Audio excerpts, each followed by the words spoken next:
Hello everyone and welcome to today's video. I'm Emmanuel, I'm a 737 pilot, and it doesn't really play much of a role today since we are not looking at a 737, but since some of you do like me to mention it, I'm also a member of PMDG's tech team. So, today, you can see it on the screen already, we are going to look at the Hondajet. Now, many of you will be like, hold on, Honda? I've heard that. They build cars, don't they? Yes, they do. But they're also building airplanes. To be a little bit more precise, executive airplanes, business jets. And the Hondajet is actually a jet that's certified for single pilot operation with a range of up to 1,400 nautical miles. A little bit less if you are on full payload, which by the way equals 4 passengers in the cabin, and with an option for a 5th seat or a galley to be installed in the front of the airplane. And since it's certified for single pilot operation, you can also put another passenger in the flight deck. The most distinguished feature of the airplane that you are going to see in a second is the engines, which are actually mounted above the wing. A layout that is not commonly seen. However, it does have its advantages, and I'm going to come to those when we head over to the airplane.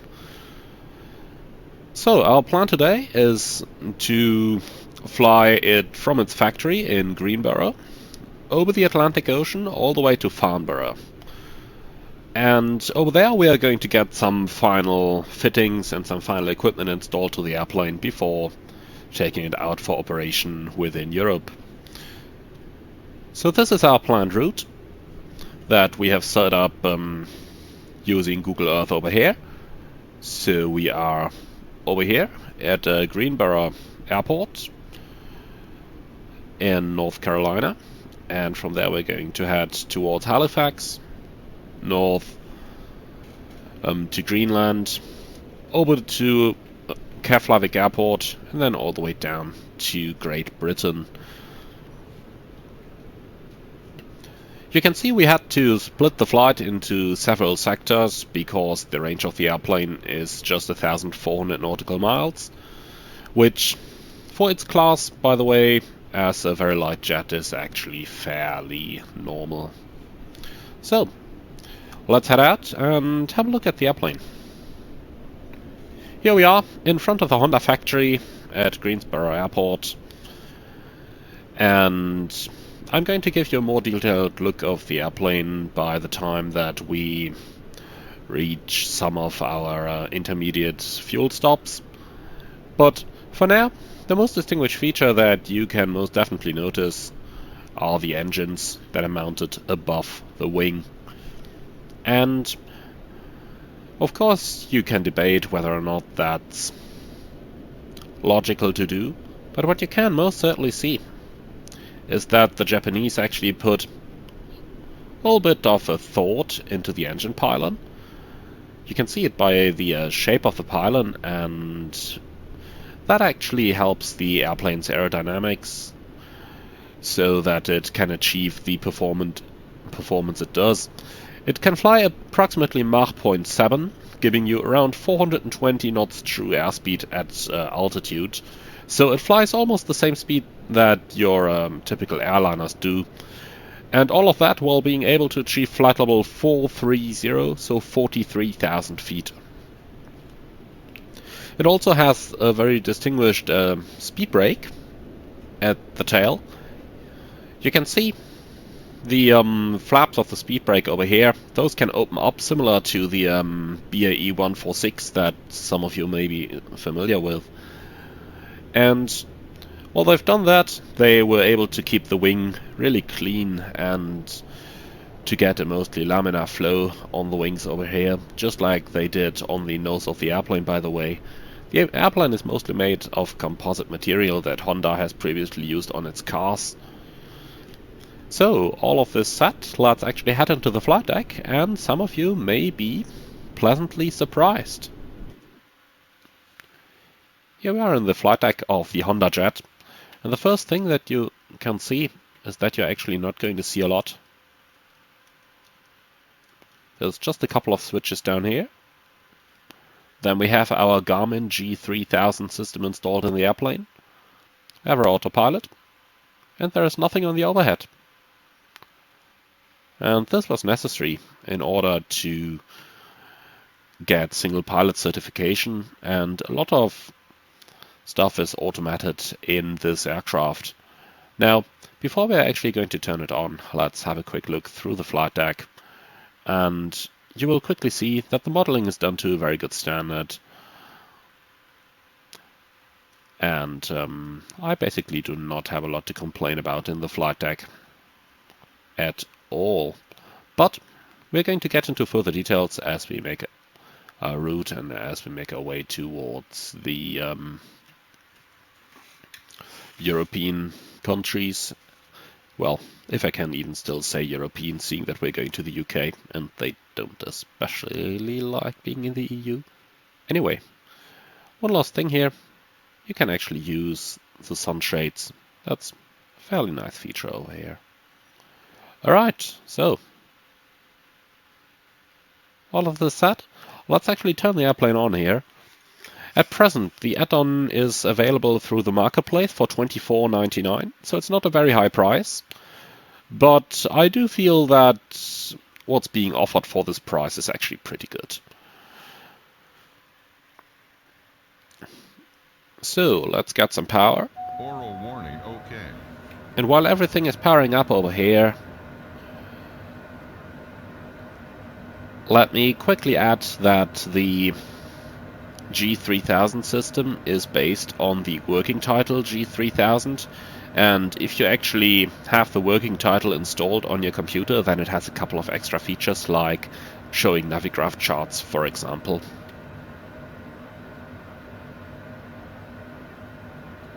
TAWS system test, okay. Alright, so let's actually start initializing our flight now. I've already planned my flight using SimBrief, and I will attach the links to the operational flight plans at in the video description below, so that you can follow along with the original OFPs.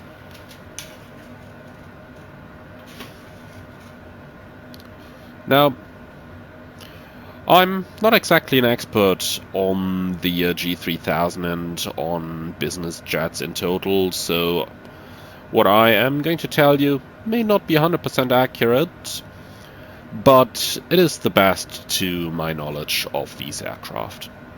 So, the lack of switches in the flight deck is basically due to these small thingies here. So, in the let's call them FMCs for the purpose of this video. I don't really want to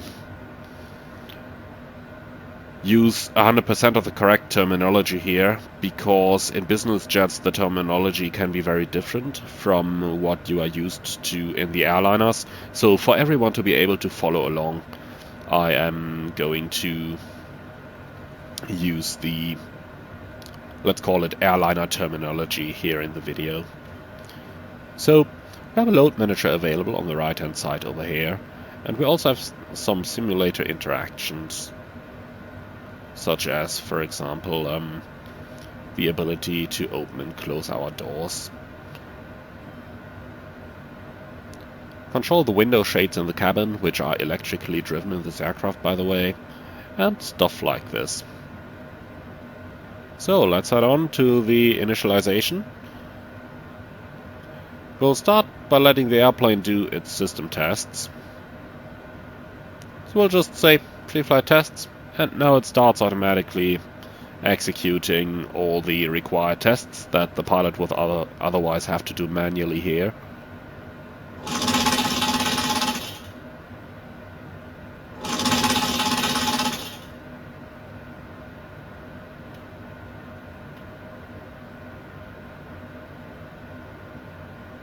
Okay, and ready. So, you can either initialize the weights yourself or just use the Get From Simulator button, which in my opinion is a little bit easier.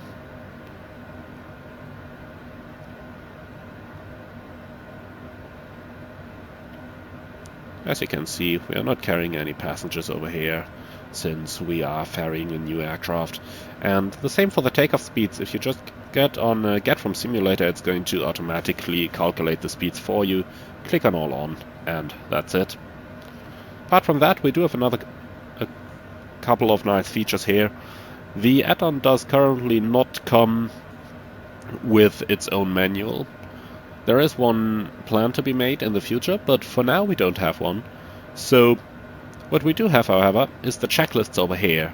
They're going to display on your primary flight display here. So let's go ahead and use those to set the airplane up, shall we?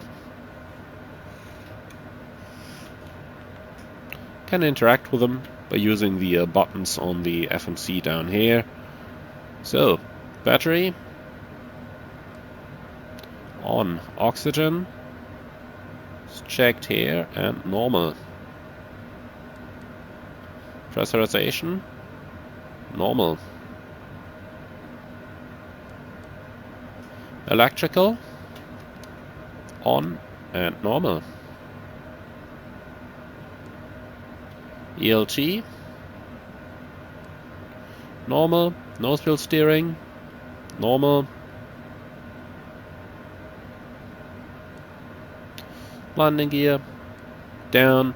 Alternate gear release handle, that's the one over here, is stowed, fully in.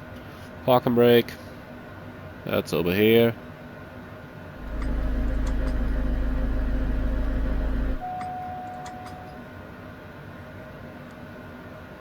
Come on, here we are. Flaps down here are up. Thrust levers, cut off, speed brake.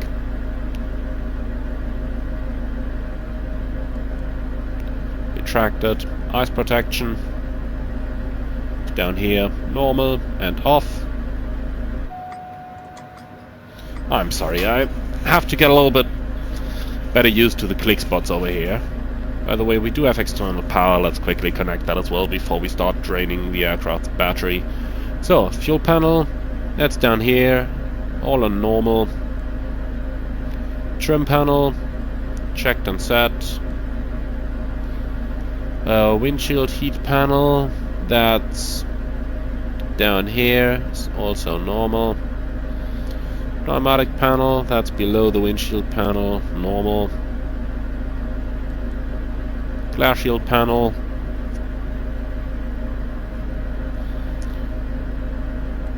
All dark. And the chimes. Now where are those again? They are somewhere over here, I believe.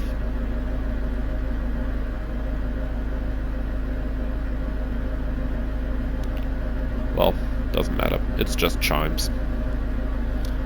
And avionic initialization, we are going to do that now. So the avionics is the working title G3000, which I very much recommend you to install to use together with the airplane.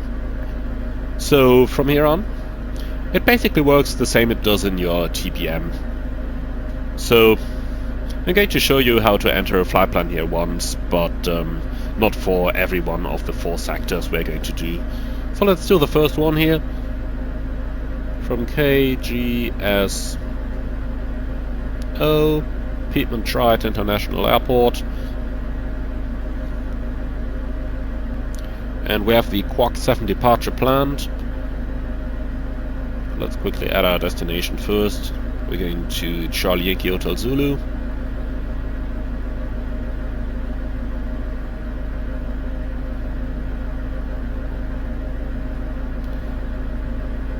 That was one too much. Alright, procedure, departure, Quark 7. We can preview that on the charts. Again, it's using Navigraph integration for this.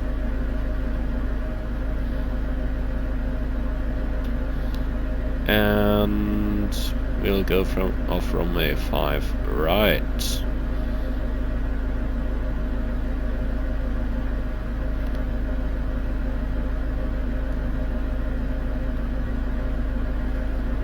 We're looking for the Sierra Bravo Victor transition. So that's South Boston. Okay. Load.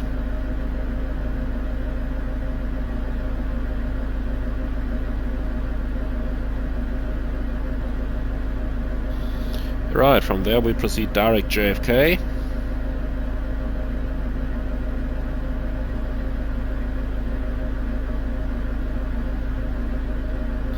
On to Papa Victor Delta. Is that Providence? Not 100% sure. And then on to Tusky. And from Tusky we'll join the Peggy 5 arrival. So, procedure, arrival. Peggy 5, transition via Tusky. So also have a... No, we don't need to check that yet. Load.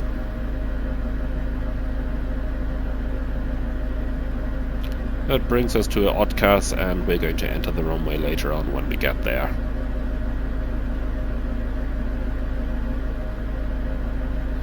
Alright, what we can do now, if we just go ahead and halve our MFD, you can really easily set everything up here that you need. I really like it, how you can control the displays. Now that's all, not all, but this over here is part of the working title G3000, while the split you see on the PFD is part of the aircraft itself. Right, so with that, avionic initialization is complete. And that completes our before starting engines checklist. Now let's have a quick look at our chart and do a quick departure briefing. So over here, top altitude is assigned by ATC, so let's just go to... Let's take something higher. I want to see how good the airplane can climb. We'll go all the way up to 100.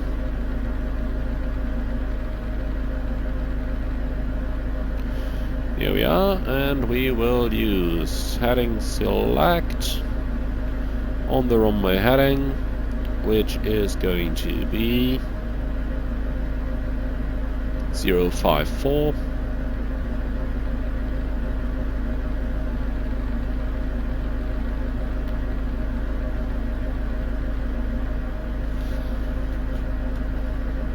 And we've got an altimeter of 2994. Alright, so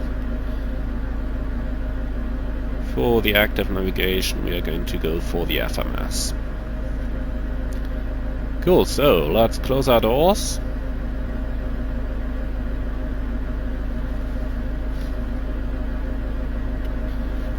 Here we are, sim options, sim actions, main door close. Now our door warning is gone as well. What we can do is, if you go on aircraft systems over here, we've got all the system pages available here.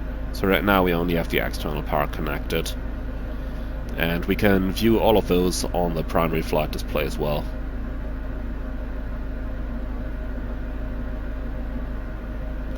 Environmental, electrical.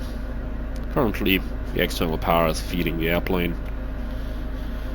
Fuel, that should better be full for our flight, and it is. See, fuel used, we gotta reset that. Just gotta find out how. Actually, I have no clue how. As said, I'm not too much of an expert on the business jet's avionics systems.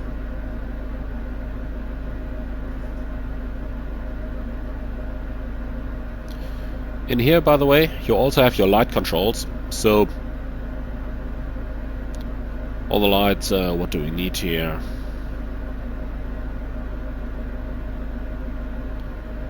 Basically, we want a beacon to come on in preparation for a startup, and the nav light, we'll just leave it on normal. Alright, cool. Then let's go ahead, go back to our checklist. Starting engines.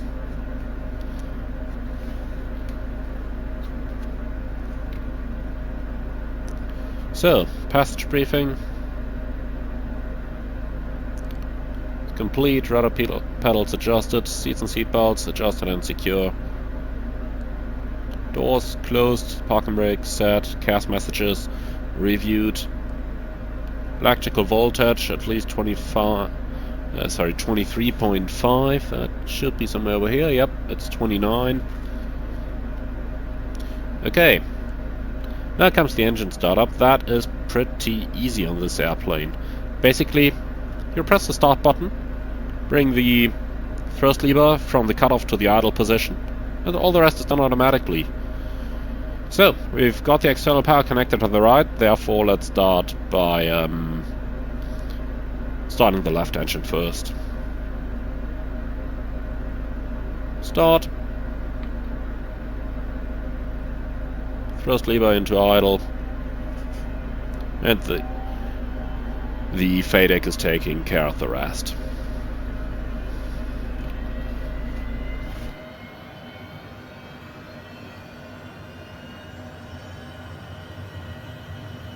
Right, that's a good start on number 1.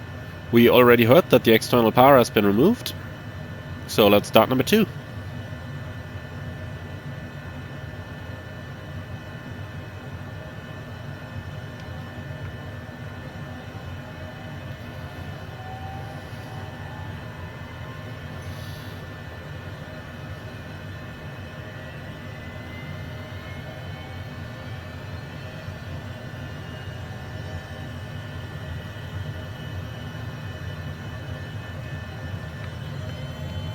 And we have 2 good starts.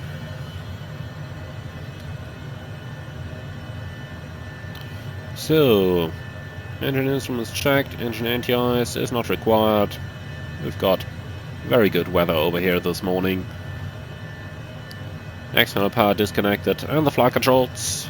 Let's go for those. Up, down, left, right.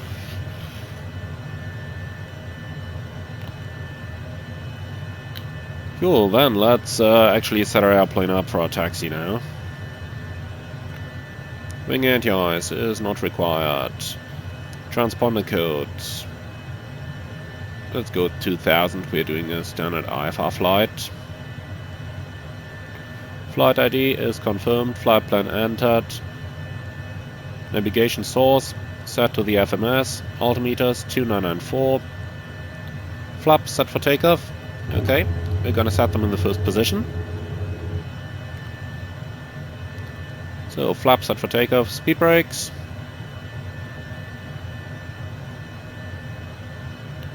See it over here. Now, speed brake extended, speed brake retracted. Cabin signs, let's quickly turn those on. That should be on the aircraft system, system control, and interior lights if I'm... Nope. Yes it is. And the signs are on.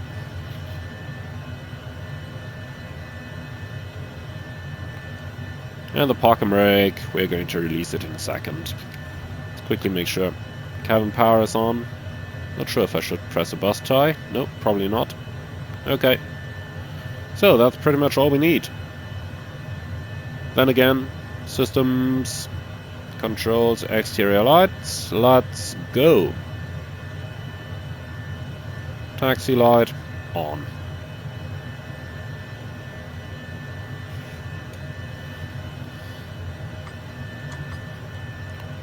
Parking brake released. Here we go. Clear on the left. Clear on the right.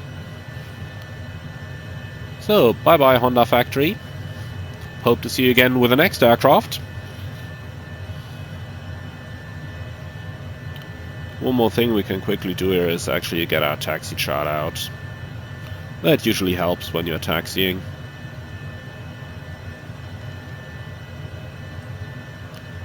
Here we are, parked up here at the factory. We're going to runway 5 right, so via taxiway Mike, all the way down here. And then we can take intersection Delta for our takeoff. I really love the chart integration. Okay, so parking brake is off. Let's go.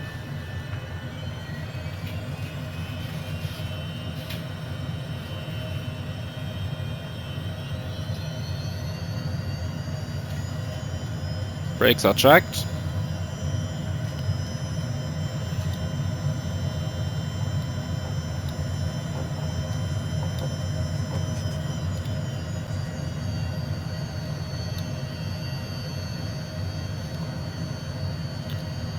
Clear on the left. And clear on the right.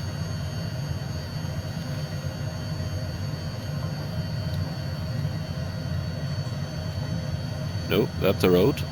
We don't want to go over the road.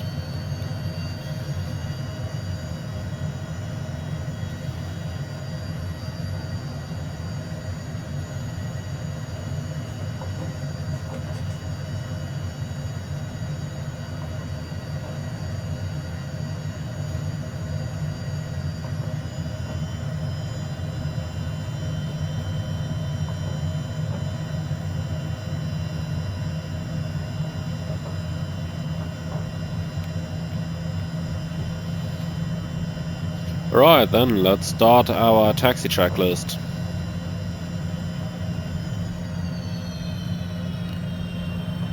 Brakes, checked. Nose wheel steering, checked. Flight instruments, checked. Taxi checklist complete. We'll stand by for the before takeoff checklist. In the meantime, as we're taxiing towards our departure runway, let's also do a quick takeoff briefing. So, brand new aircraft, Hondajet. I have never flown this jet before, so it is going to be a left-sea takeoff on runway 5 right, flaps in the takeoff position, noise abatement procedure number 2, and we are going to hand fly this a little bit before we are finally going to try out the autopilot at a higher altitude.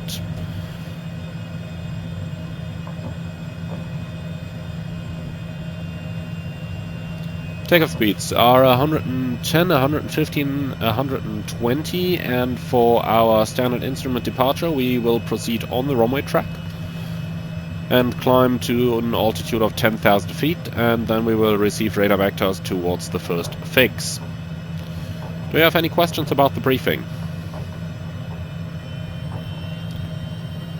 No, okay. Then let's go ahead and do the before takeoff checklist. Flaps.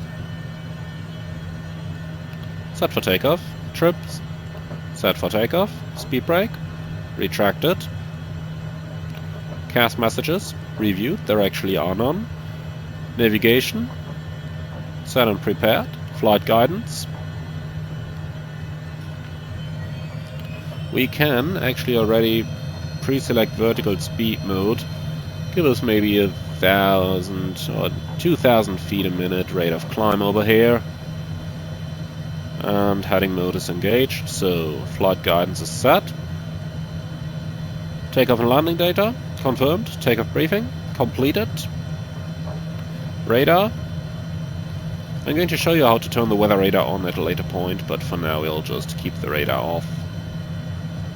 And ice protection is not required. Before takeoff checklist complete. So that leaves us with the after takeoff checklist, so we are all set to go by the time we reach our runway.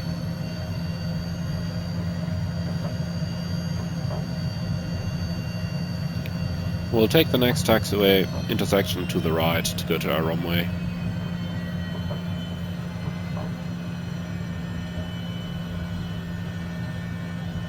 So, give me the departure chart.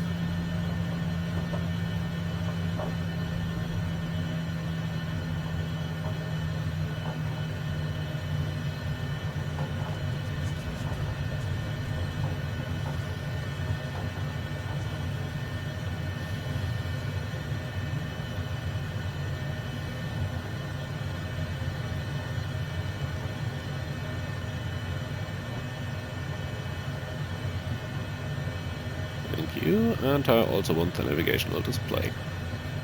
Right, perfect. So, we are clear on the left, clear on the right.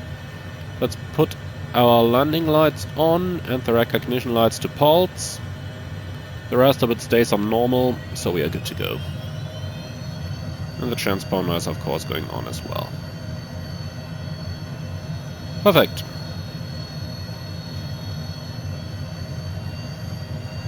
Clear left, clear right.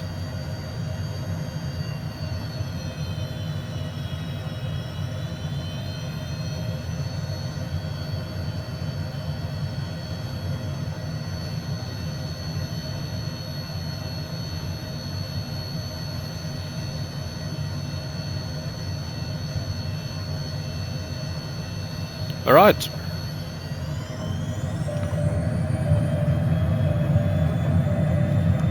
Takeoff config warning, config pitch trim, okay. Well, let's go anyway, because I don't actually know where to set the pitch trim to. 80 knots.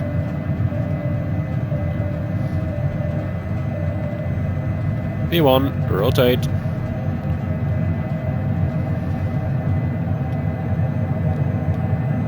Positive rate, gear up.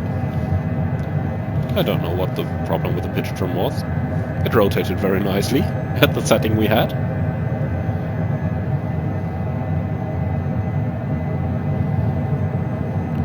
Okay, flaps up.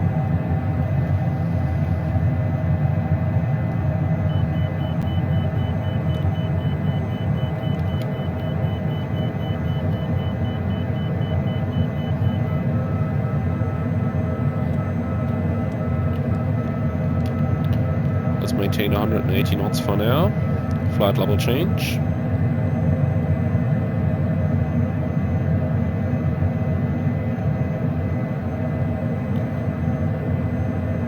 Set climb thrust. I've got max continuous thrust set for the climb.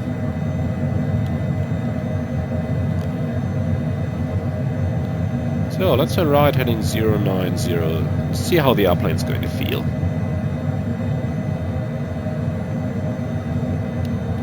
That's 090 set.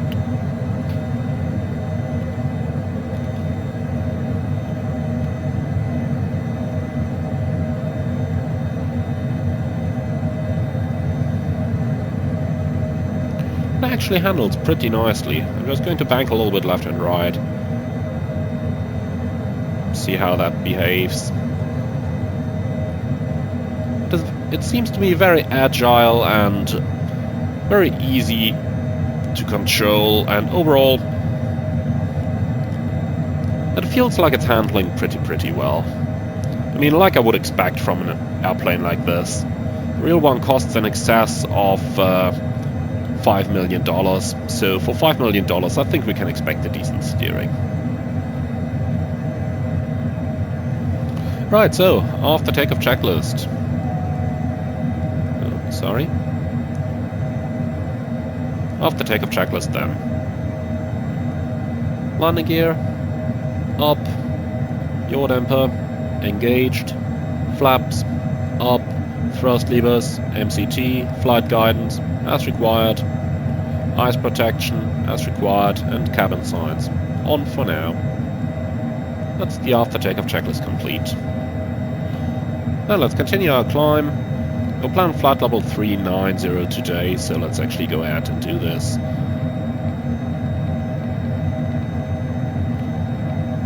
And right now, by the way, I'm flying with my hands off the controls, so you can see it's very good weather over here, early morning, and there is no disturbance in the air over here. The airplane's lying in the air, rock solid. That's perfect. That's exactly what I would expect the airplane to do in conditions like this. Right, for now, let's actually put our autopilot on and see how that's going to behave. Also speed up a little bit. Not 100% sure what the correct climb speed would be, but I would expect that it's somewhere in the region 220 knots maybe.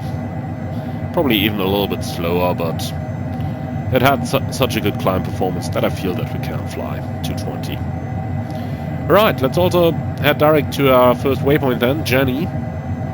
Flight plan, Journey, direct to activate, makes LNAV available, and we're in FMS mode.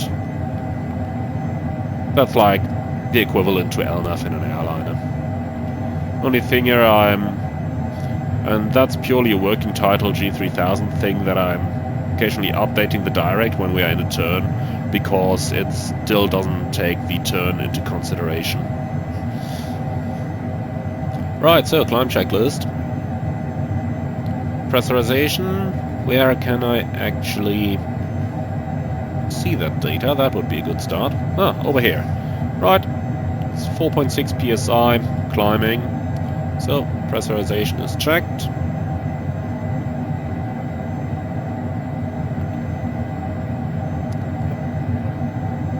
And altimeter set the transition altitude standard. We'll wait for those.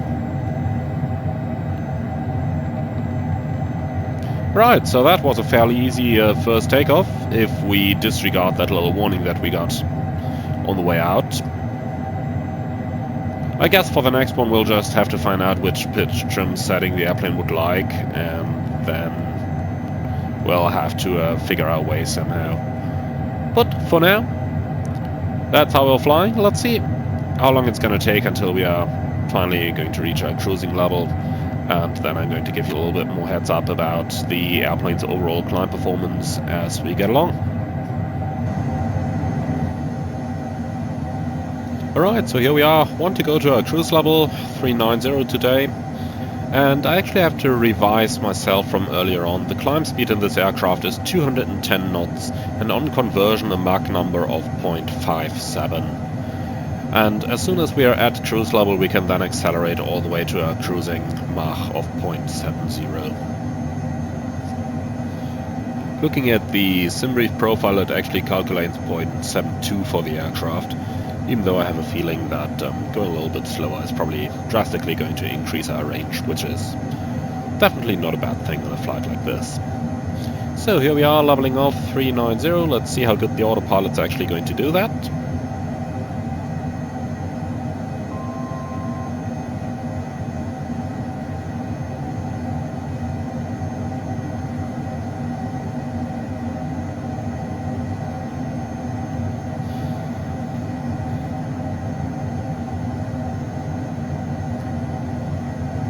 So I call this a pretty smooth level off.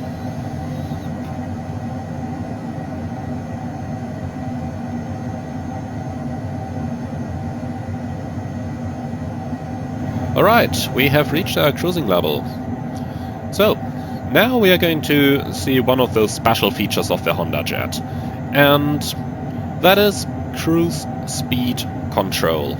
So the aircraft does not have an auto throttle, like, by the way, most business jets of this category don't have. But we have a little bit of a special feature over here, and that is the cruise speed control mode. So when you're on target speed, make sure that your thrust is not too big. If it's too close to the maximum continuous setting, then it's not going to come on. But we're on speed, we've reduced our thrust, anything between 85–90% works very well. Now we use the CSC button and observe CSC engage on the primary flight display. Now what the airplane is able to do now is to adjust the thrust within plus or minus 5% of the thrust setting that we have used manually in order to hold the airspeed at which we engage the CSC mode. And that basically provides a relief to our speed monitoring in cruise, because the airplane is now able to hold the speed on itself. So let's go ahead and use the opportunity as we've reached cruise flight to actually have another look at the external model. We're currently crossing over at Washington DC. We can see the city in the background over here and have set our way towards New York JFK. So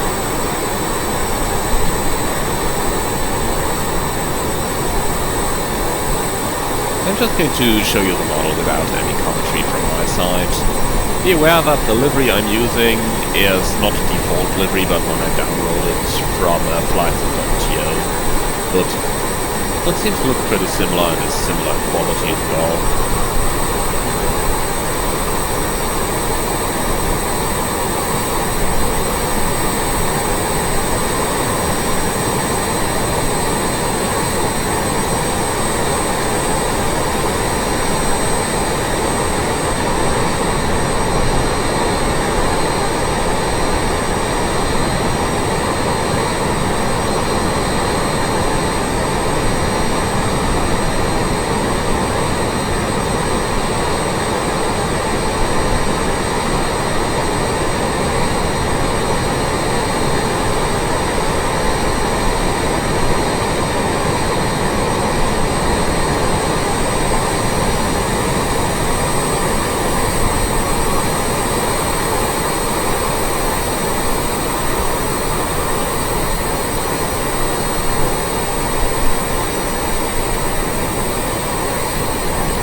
As you look at the front window, you will notice these, I'll call them artifacts, while in fact they aren't. This is actually a bug, not a feature. And if you say that this looks ugly, then keep in mind the designers of the real airplane have mainly built cars in their careers. Even though we have to say that for the experience they had, this is not the very first aircraft Honda has produced, by the way. For the experience they had, they built a very good aircraft which can easily compete with other aircraft in its category of the very light jets. It is actually lighter than, for example, the Cessna Citation Mustang. It flies just as fast. It flies a little bit further than most jets in this category.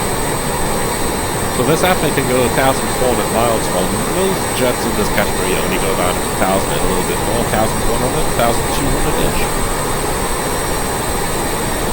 And that comes one of the best features of this airplane in terms of what a real-life Hondajet owner expects. And that's the cabin. Now, first of all, it's pretty quiet in this airplane. And the reason for that is that the engines are not attached to the fuselage, but to the wing. So, there is less vibration, there is less noise, and, probably most importantly, there's this.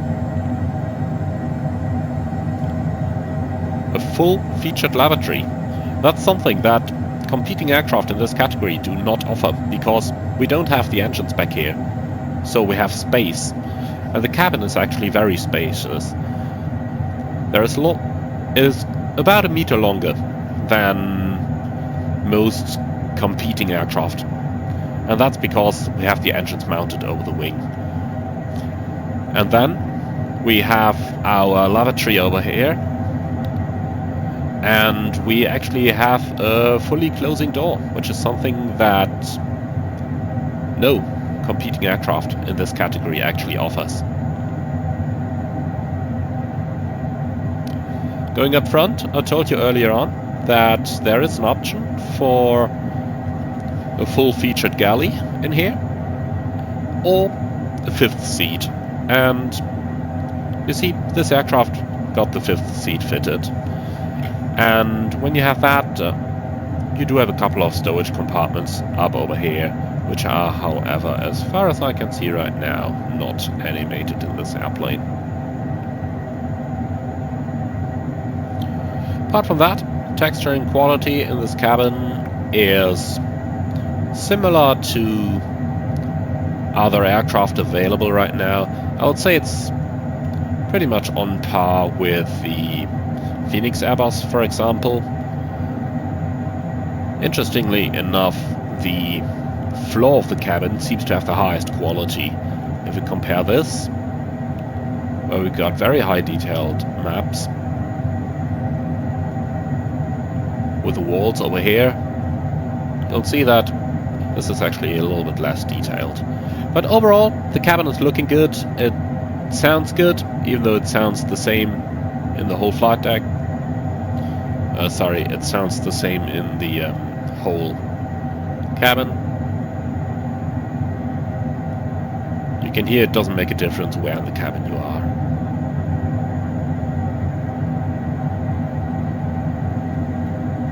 So that's something that may probably have to be added with a future update. But then again, we're looking at an add-on for $24.99, either euros or $24.99, depending on where you are. But overall, I feel there could be a little bit more of a wind sound in the flight deck. That's probably my main critique on the sounds in the flights over here. But there could or should be a wind sound. Then again, I haven't flown the real Hondajet, so I don't know how prominent that is in the real aircraft. And finally, you can see over here those triangles from the window.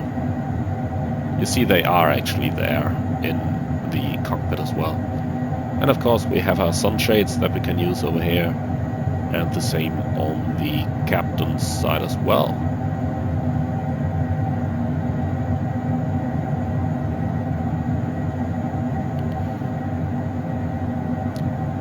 Alright, that shall conclude the look at the cabin and the external model for now. We'll do a walk around when we get on one of our first turnarounds and, well, refueling stops rather than turnarounds. So we are slowly closing our destination. We are already just a couple miles inbound to Tusky, which is the fix where we are going to enter our arrival. Let's use that time to actually start setting the airplane up for the approach. The latest weather in Halifax is wind 320 degrees, 5 knots, slightly variable, temperature 12 degrees and altimeter 2988.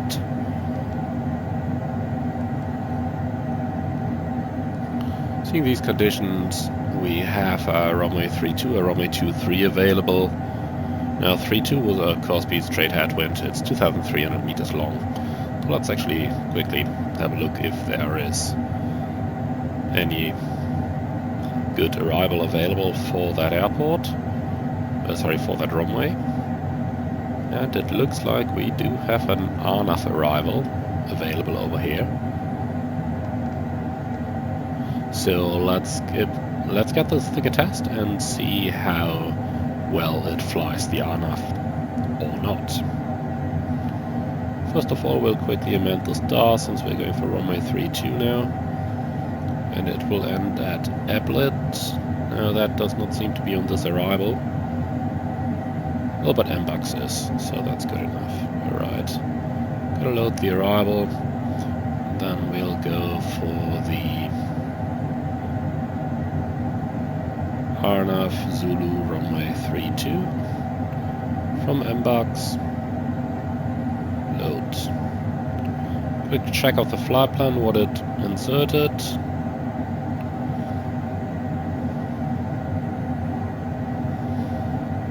That looks fairly reasonable if you ask me.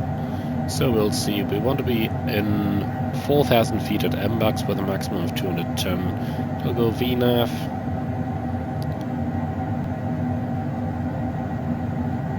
Alright, so with the route now in, let's quickly review the approach. So final approach course 323, MSA 2200, misapproach, climb of 3000 feet on runway track to Tita, then as required shuttle climb. And the minimum, we're going to use an LNAV only minimum, is going to be 840 feet. Alright, so that's fairly straightforward. Let's review our stars well real quick. So arrival. Got the Peggy 5 arrival. We go from Tusky to Edgar, and then on to a NOTUB at 5,000 feet, so we can enter those as well. So NOTUB 5,000, and then on to MBUX, and from MBUX we're going to fly the RNAV arrival for runway 32.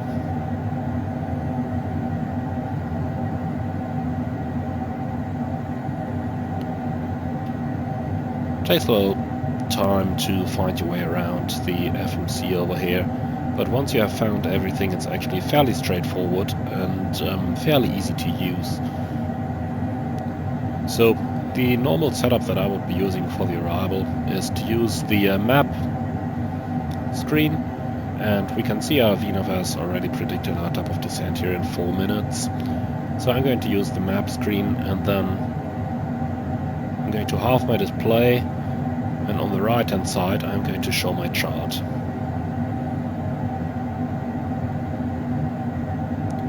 So over here we'll take the Peggy 5, and then at a later point we are going to use the RNAV Zulu runway 32 chart over here. That makes it fairly easy to fly the approach without having to bother too much about changing between different displays, etc. Now the real G3000 could also show it on the left side of the primary flight display. I have not found out yet if that can be done in the Hondajet. If I do find out, I'm going to mention it at a later point. Alright, so descent checklist then. Landing field elevation. Now, that's something I haven't found out yet how to set it. It's actually showing an amber in here. But if I do find out, I am going to tell you. So for the purpose of this, landing field elevation, we'll just verify this set. Engine anti-ice, definitely not required. And the altimeters will only be set at the transition altitude, so we'll keep it open over here. You can see we are slowly approaching our top of descent, so let's dial the altitude down a little bit. And this airplane is actually capable of following the VNAV descent, provided you have the working title G3000 installed. So we do have the working title, and I can very much recommend you to get it as well. So then, it's freeware. You only press the VNAV button, VNAV is armed, and the moment we reach our top of descent, it should start descending all by its own.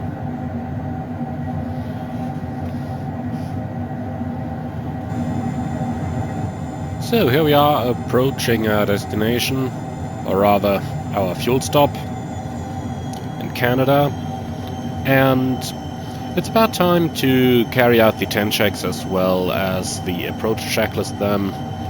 So once again, on the right FMC you can handle all the checklists and everything, so let's just about go ahead and read our approach checks then. So, seats and signs, on and secure, passage briefing, complete, cabin signs, got those on the aircraft systems.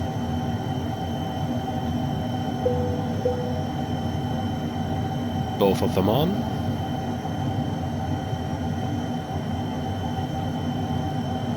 Avionics, SAT, landing data, SAT and confirmed. CAS messages, checked, approach briefing completed. And, sorry, no flaps yet.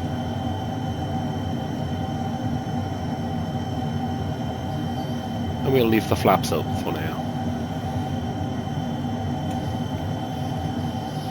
So it is only 3,000 feet. This is our route. We're simply going to fly the route and use the G3000 for our guidance on the approach.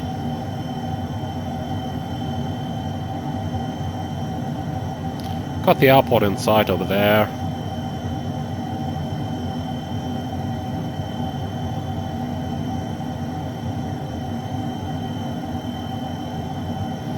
I have to add, my last on-off approach with the G3000 has been a while, so I cannot guarantee you 100% that I'm still very fit with this system, but as far as I remember, it is as easy as simply pressing the approach knob, and the rest is going to be done automatically by the system. Only thing we still have to do manually is setting our speed here. The real one could probably do it for you, but we do not have, or rather we still have the working title G3000 here, which can at present not do it for you. So while we do have a VNAV mode, it only covers the vertical navigation and not the airspeed.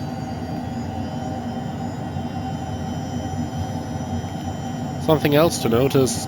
You will notice that on most descents you are going to have some thrust on, and that's because most business jets in idle thrust would have a very steep descent angle. Why is it trying to go directly to the final heading now? We don't want to do that. Heading select.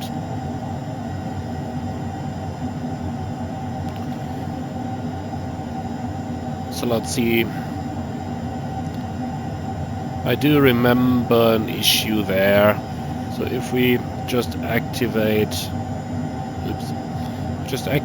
the lag from user to MBUX, then I think it should be able to actually resume navigation. Nav. Yeah, now it is. That happens when you overfly the last point of the star, and then the airport comes next. It doesn't really like that. But that's an issue of the working title, not of the Hondajet. Of course, we've lost our vertical navigation mode. So let's quickly see if we can re-engage it. Nope. Okay, well then vertical speed.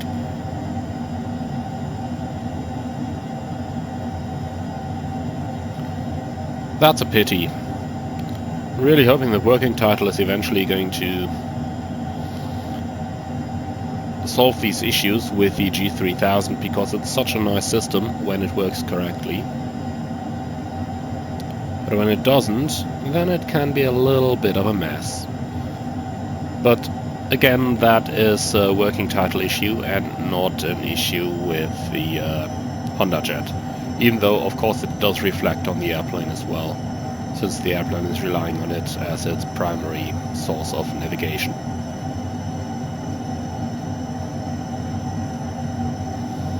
So we'll actually do things a little bit more interesting then.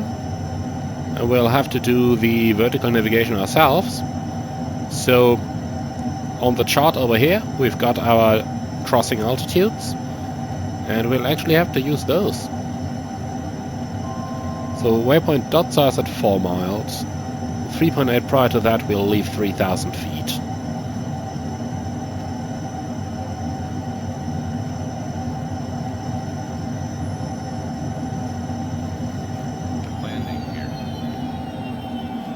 Yeah, whenever you hear the airplane saying landing gear, I'm pulling my thrust levers all the way back to idle.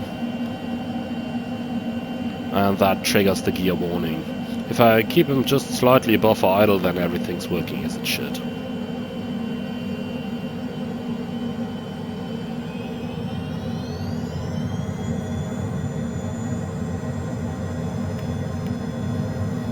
So we are turning final. Let's give the approach mode a try, see what happens. It's an FMS navigation, glide path is armed. So let's see if glide path will actually engage. Should happen 3.8 miles prior to Datsa. Let's see.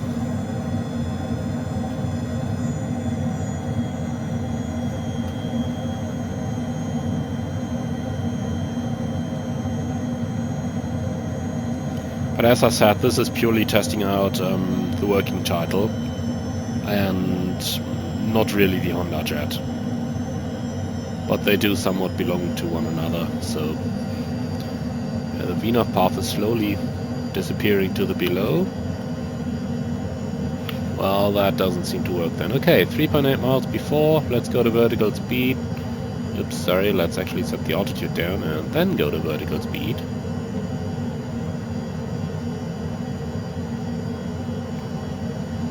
So we'll set the altitude down to the minimum then, 900 feet.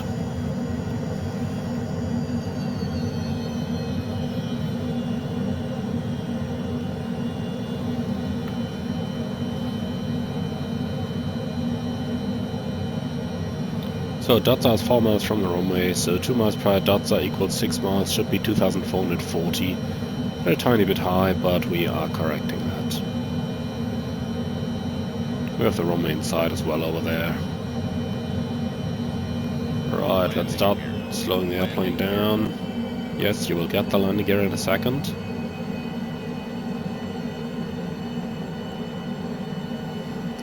Right, over at Datsa.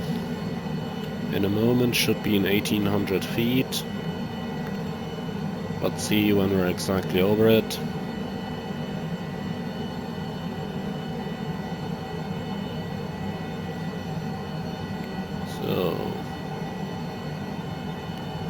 Oh, it does draw another path there. Let me just try the approach mode again and see what happened. Yeah, now it's in glide path as well. But for some reason in wings level. I think I confused the airplane. Well, doesn't matter. Flaps to the first setting.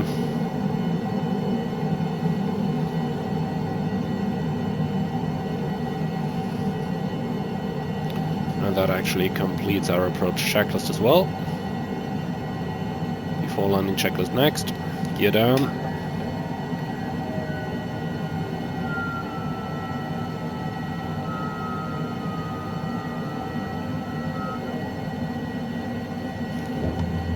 flaps full.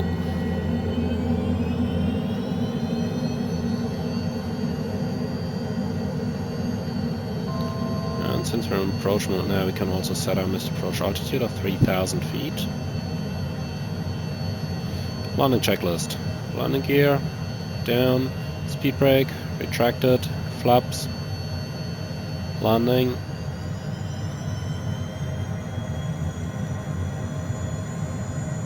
Airspeed, set VREV. We'll disengage autopilot and yaw damper now. Alright, so in the end it did bring us in on the puppy, almost on the center line, so I guess I just need to play with it a little bit more to find out how the airplane actually works in this regard.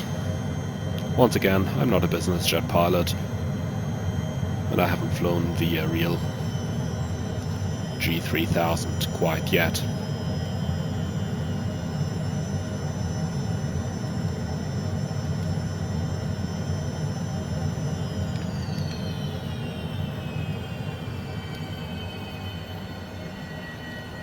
Come on. Yeah, I guess this is not a 737. It does flare a little bit different.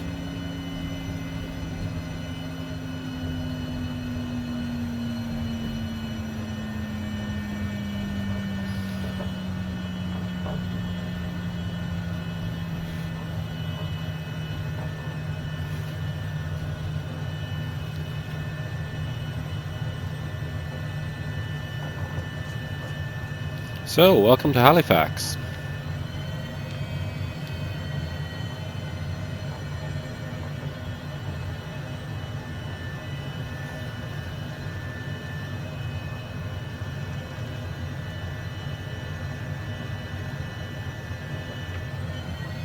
So we'll quickly get the chart ready, make sure that we're actually off the runway.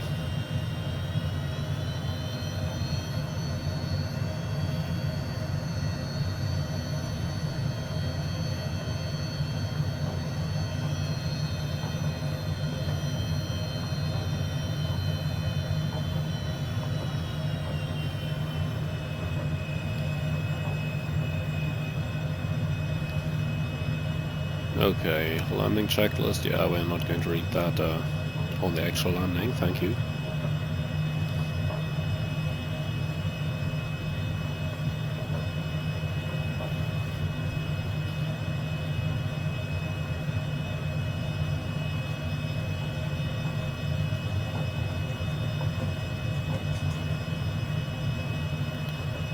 After landing checklist, that sounds more interesting. So, cabin signs.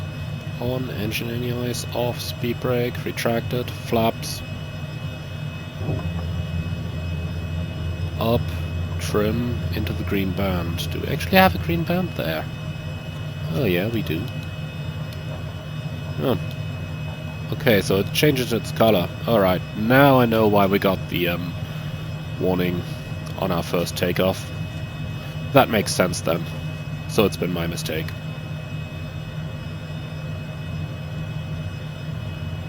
Alright.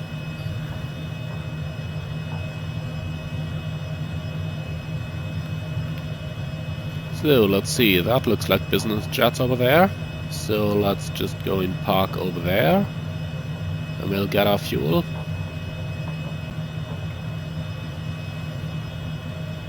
And then continue on to Greenland.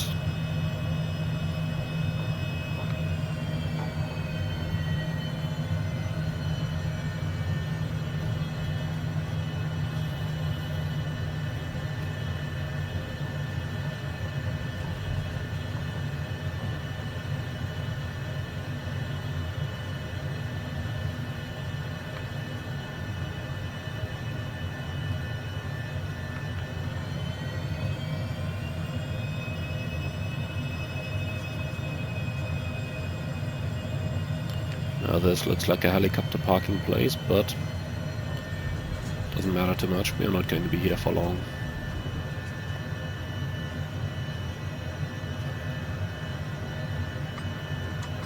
Alright, Shutdown checklist. Park and brake.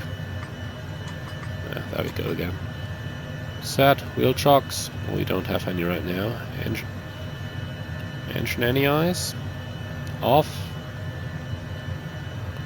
External power, don't have it yet. Thrust levers cut off.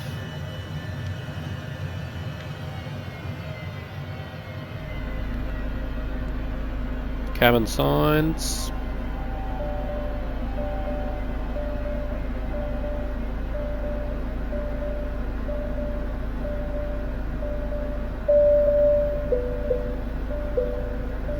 We're actually going to keep the no smoking sign on. Right, so cabin signs as required, oxygen supply. Oops. Hold off. External power on. Okay, parking brake release, and then battery off. Well, we're going to keep the parking brake on, and the battery can go off. And that's the shutdown checklist complete. Okay. Well, and the power can go off as well. Thank you very much. That was not interesting for me. Alright. So, here we are. First sector done. Let's get our aircraft refueled, and then we'll go for the next sector. Alright, here we are again, and we are ready for our engine start. The aircraft is fully refueled, and we are ready to read the starting engines checklist, and then we'll make our way towards towards Greenland from Canada. Our departure is going to be the Halifax 4 departure. That is from the runway 32 once again, climb and runway heading, or it's assigned for radar vectors to an altitude of 5,000 feet, which is pre-selected. It's fairly flat terrain. MSA 2,200 feet in the whole departure sector. And that is pretty much it. So, I'm going to reopen the taxi chart over here, since we'll need that for our way out to the runway. And then let's actually do the starting engines checklist once again. Passenger briefing is complete, rudder pedals adjusted, seats and seatbelts adjusted and secured, doors closed. Parking brake set, cast messages, reviewed, electricity and volts above 23, yep, they're at 29, engine start, okay, so start left engine, and 2.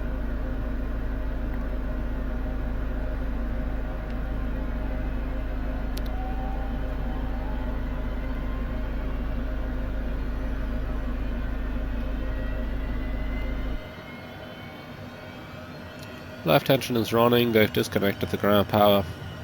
You see it's gone. Alright. So, and the right engine.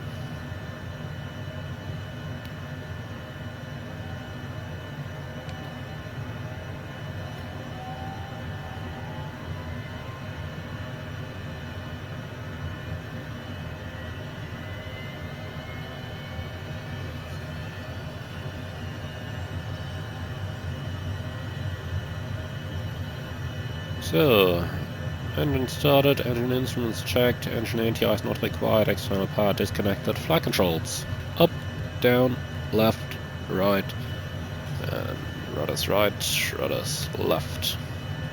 Complete. Cabin power can go on. Right, before taxi checks, wing ATI is off, transponder code 2000, entered, flight ID confirmed, flight plan entered, navigation source is set. Altimeters 2987 is correct. Flaps, set them to the takeoff position now. Speed brakes. Watch it here. Speed brakes extended. And speed brakes retracted.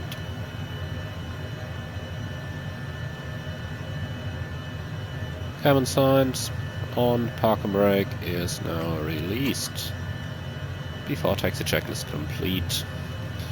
Alright. So, same as we did last time.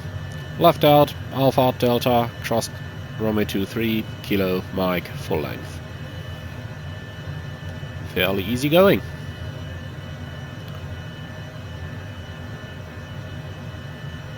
And taxi light on.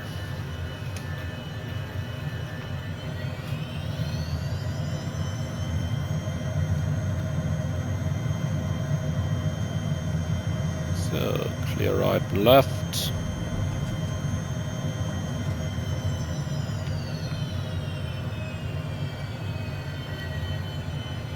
Same here, clear right, clear left.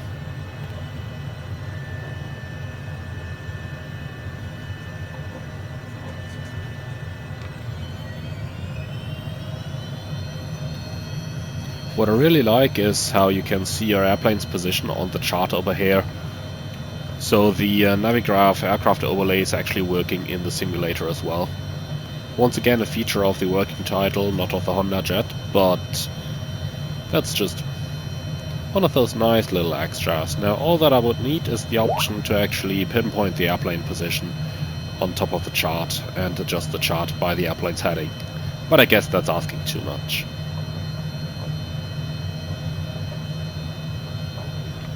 As for the Hondajet, it needs a little bit of thrust to get rolling, and once it's rolling, however, it is fairly nicely to steer. But you do need a little bit of thrust in order to actually keep the airplane moving.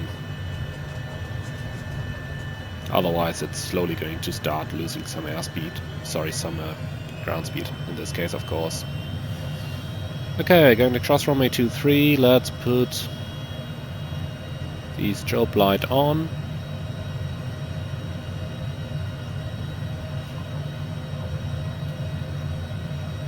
Clear right, clear left.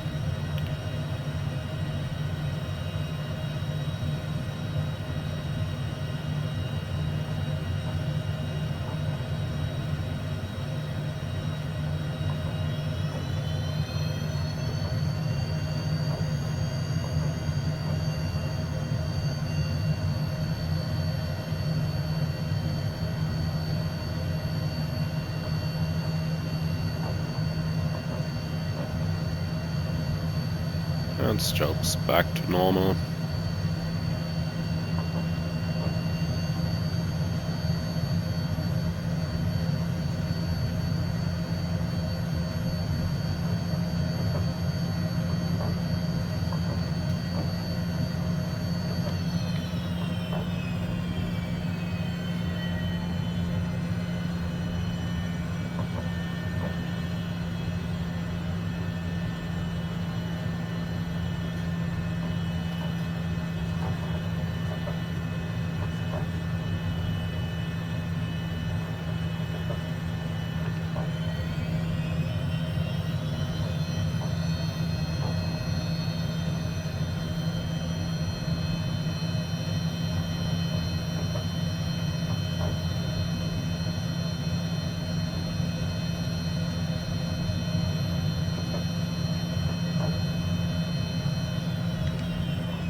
So we've still got some checklists to read. Let's do the taxi checks then.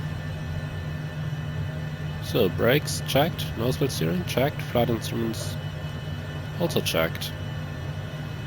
Before takeoff checklist. I'll quickly stop the airplane at the holding point here, and then we can do it without any hassle. That was a pretty dynamic stopping, but it doesn't matter. Okay, parking brake set, so here we go. Before takeoff checklist. Flaps, set for takeoff. Trims, set for takeoff. Actually, are they? Where's the green marking? A little bit further up. Here it is. And this time we shouldn't get the warning then. Right, speed brake, retracted, CAS messages, reviewed, navigation, set, flight guidance, set. Takeoff landing data, confirmed. Takeoff briefing, complete. Radar, off, and ice protection is not required off. Before takeoff checklist, complete. Okay.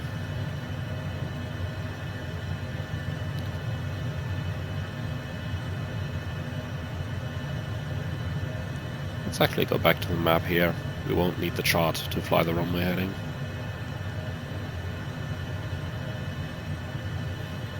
Then off we go.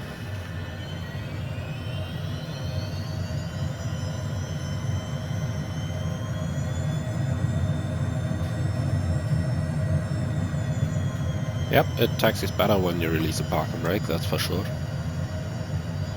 Alright, so off we go.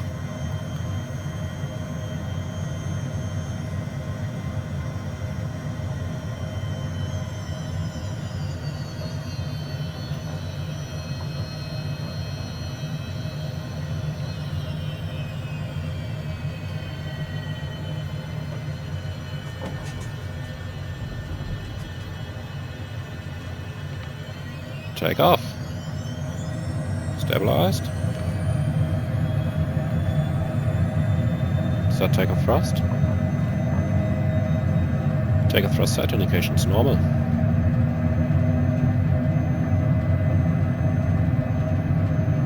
knots. B1.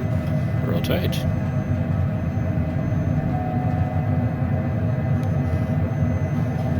And gear up.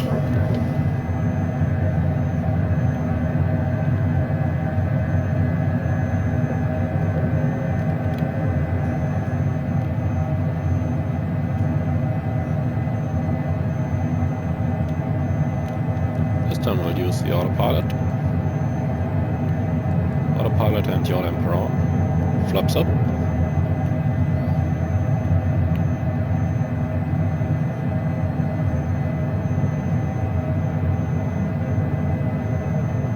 Quick look then, it just gave us a warning here. Transponder mode. Oh, that's because it's still in standby.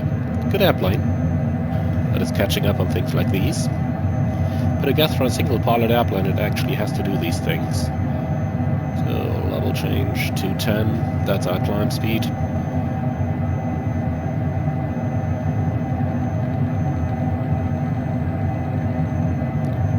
Look up to 10,000 again, off the takeoff checklist. Landing gear, up, flap, yaw damper, engaged, flaps, up, thrust levers. MCT. Flight guidance on, ice protection off, cabin signs. Keep them where they are, after takeoff checklist complete.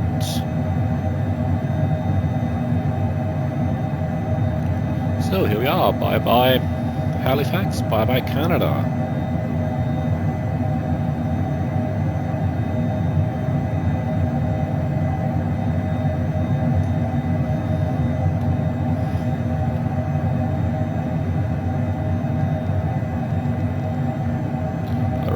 Clear of all obstacles, let's start turning to the right here.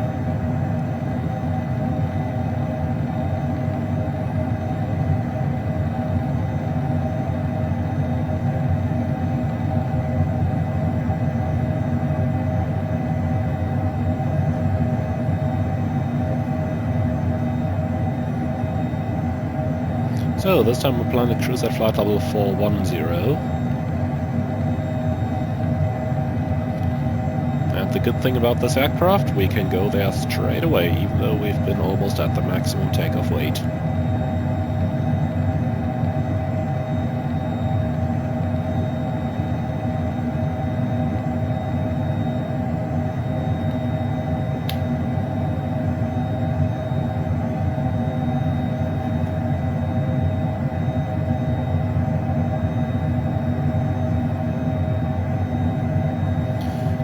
Go direct to our first waypoint, which is Quebec Yankee VOR.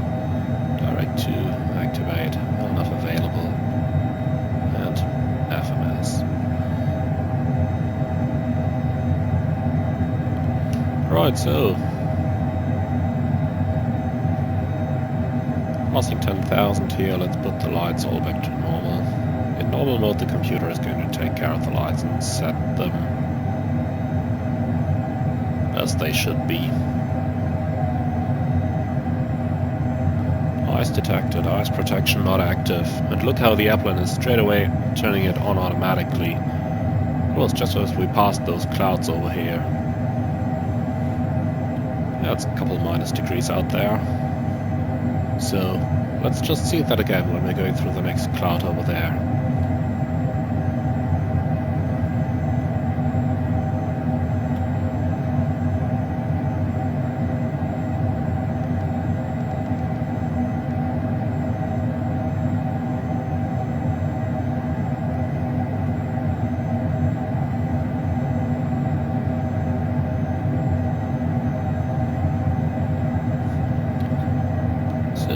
go, into the clouds, and there we have it.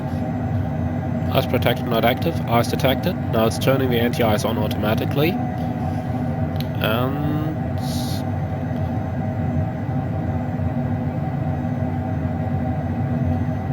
you can see how it's working there. And now that we're through the clouds, there is no more ice detected. It's turning the anti-ice off again. That's really neat feature, isn't it? But then again, as I said earlier, this airplane is certified for a single pilot operation. So a little bit of assistance to the pilot most certainly is nothing wrong.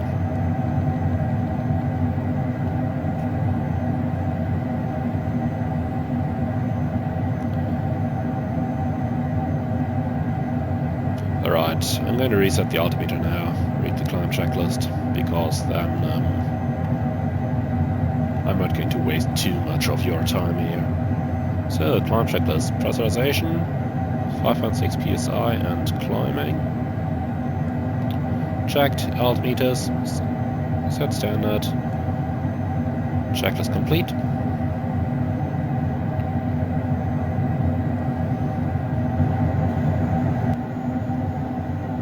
So we are slowly approaching our top of descent towards our destination airport of Narsarsuaq, and we have approximately a minute remaining to our top of descent.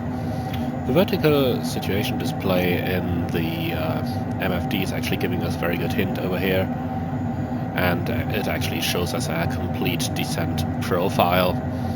Now, nonetheless, let's have a quick look at the chart as soon as we have dialed in our descent. So, since there is not a lot of traffic to be expected here, I'll put this right down to about 10,000 feet-ish.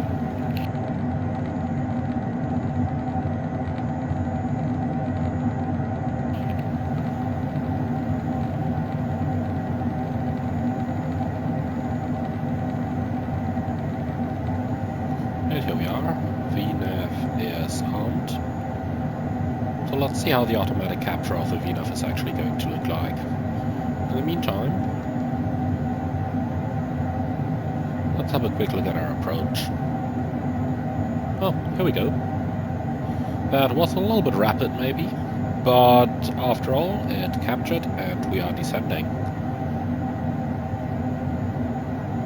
So keep in mind, in order for VNAV to work, you actually need to have the working title G3000. But also keep in mind, you do not have auto throttle, so as soon as your airplane starts descending, you'll manually have to reduce the thrust over here. And then keep an eye on your thrust as you descend. Right, so, as promised, a quick look at our approach. We have the on-off approach, Yankee for runway 06 at Narsarsuaq, starting at Rhinum, and then it's pretty much all the way straight to the Bravo Whiskey Mike 06 point. And Bravo Whiskey Mike 06 is going to be already beyond our minimums, and we have a 3.5 degree glide path over here. So what that means, the minimum is 1,800 feet, so pretty high, and by that time we have to have our runway in sight, and then continue visually. There is also a chart for this airport that gives you a prescribed track for a visual approach, which can be used in conjunction with the instrument approach procedure. So the instrument approach gets you in like this, and then you can fly all the way to the runway threshold, make a left-hand turn through the valley, and then adjust yourself for the landing. You have to conduct this maneuver within about 3.5 miles due to terrain rising over here already, which overall makes Narsarsuaq a very interesting airport to fly into with an airplane like this. Today we don't expect any significant weather. The current META is giving us a wind of 060 with 18 knots. The runway is 06, so straight on the runway. 10 kilometers visibility. No significant clouds, temperature 19, and the altimeter is 1015. This said, we can already start adjusting our settings. to hectopascals. Can we do it up here as well? No, apparently that button doesn't seem to work quite yet. I'm going to report that in the developers forums. Anyway, keep in mind that we are talking about a version 1.0 release here, so some small issues may be expected. And as I told you earlier, we are descending on about a 3-degree angle. You can see it over here. The flight path angle is targeted to 3 degrees. And we do need quite a bit of thrust in order to maintain our speed within the descent. If we were to go to idle thrust and use level change mode, the aircraft would be pitching down fairly strongly, which would significantly reduce our passenger comfort, and therefore we are choosing the shallower angle and rather descend with a little bit of thrust on, rather than with the thrust totally in idle. So, the approach is entered, and by the time we get to the runway we'll have to see if we can see the runway early enough that we can conduct the approach straight in, or if we have to take some additional miles by conducting the circle on the short final as laid out in the airport chart. But we'll decide on that when we get closer to our destination. So here we are on the first outskirts of Greenland, and it's actually not quite as green as the name suggests, but nonetheless it's an amazing looking country and an amazing looking scene to fly over.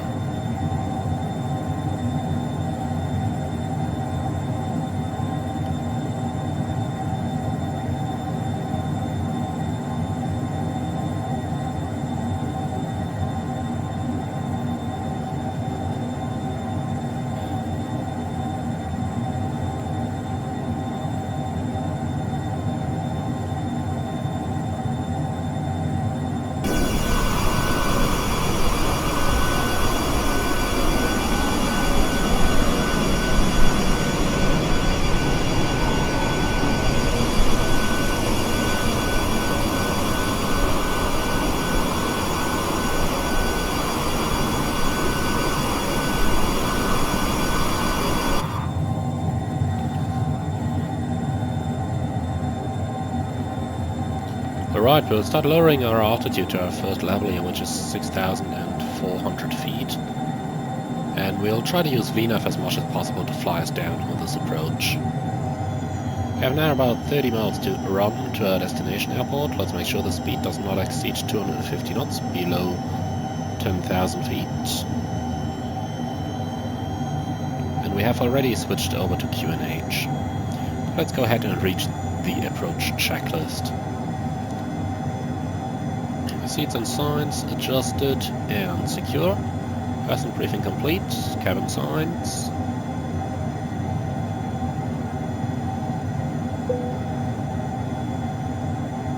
On. Avionics set. London data set. Confirmed. CAS messages checked. Approach briefing complete, and we'll stand by for the first flap setting.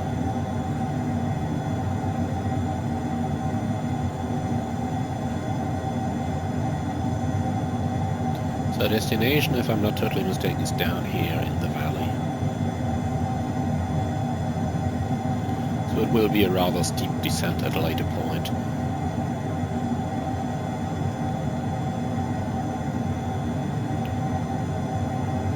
But we've got our vertical situation display, which is going to cover us for this.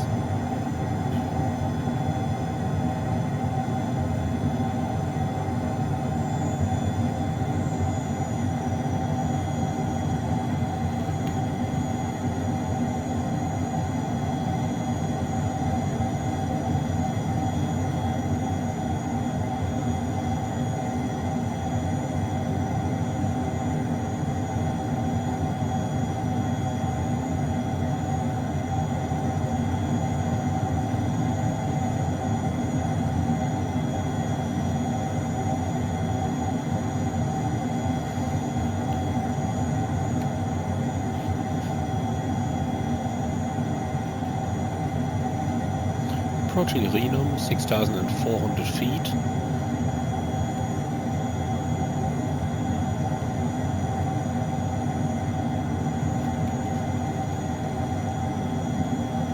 Now this very chart I want the vertical situation display available here. That's why I'm not currently actually showing the approach chart on the screens. Because with the split mode, or like this, we're going to lose the VSD.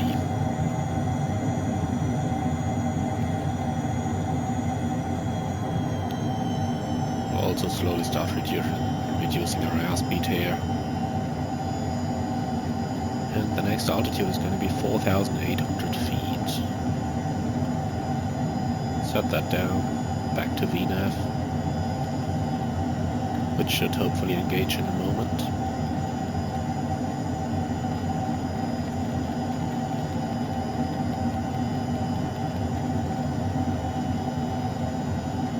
.200 knots is the flap speed limit for our first flap setting. Now it went into vertical speed, we don't want that.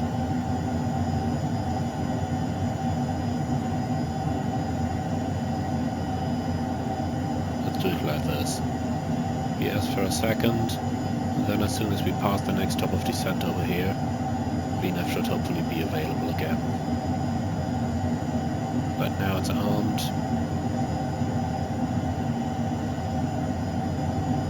Okay, looks like it has a couple of problems here, so I'm going to point those out to the developer so that he can hopefully develop a fix for those problems.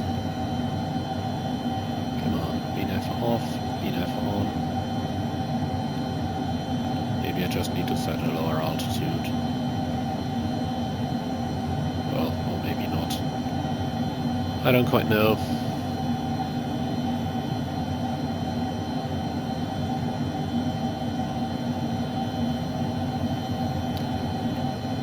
Anyway, then we just got to do this like this.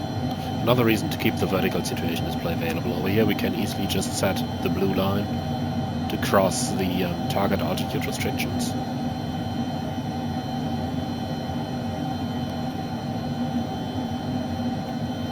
And then we can easily navigate this down.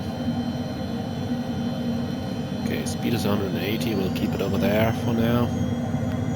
Still got about 15 miles to run with a bit of a headwind, so I don't quite want to get too slow yet, but also not go too fast, because this is not an exactly easy approach, especially when we still have to take care of VNAV manually.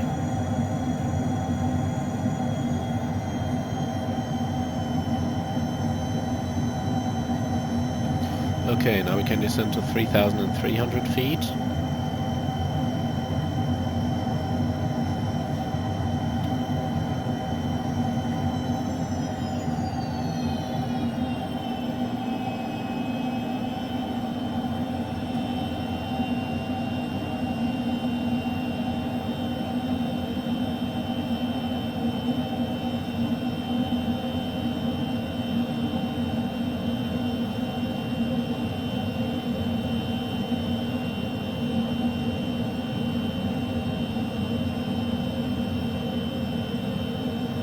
This is some very impressive looking terrain for sure.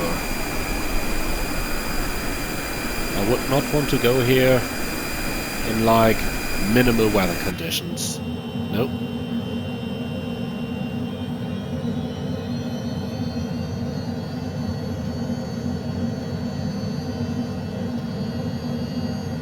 Ten miles to run, that's our runway down there.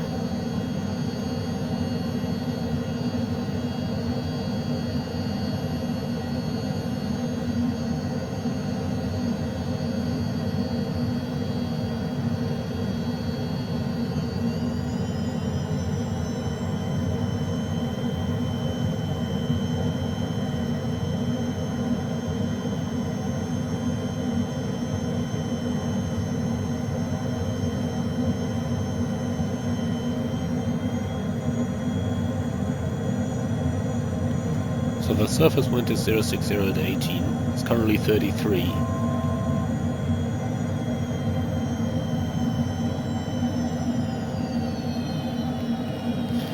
Okay, flaps 1.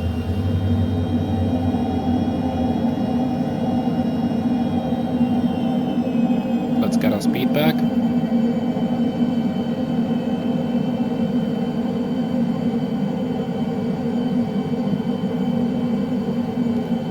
And we can start our final descent. We have to do that manually.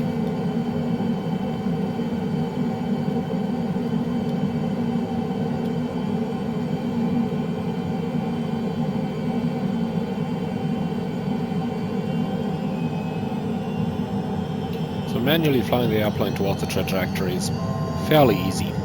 We've got our synthetic terrain display over here.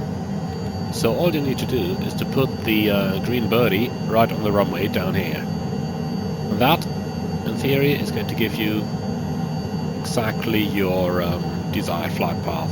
So you could fly the airplane down like this. And thinking back to the times of Microsoft Flight Simulator 2000, that is exactly what you would have done at that point. Just that the terrain would have looked like this if you looked here. Well, not that this is looking much better at the moment. Yeah, this area of the world probably does not have any very precise satellite data available. That's why it's just not showing quite as well.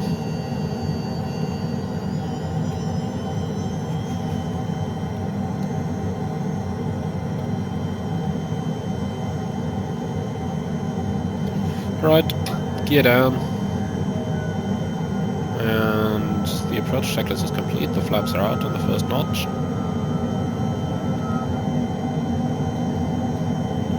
Leaves us with a before landing checklist.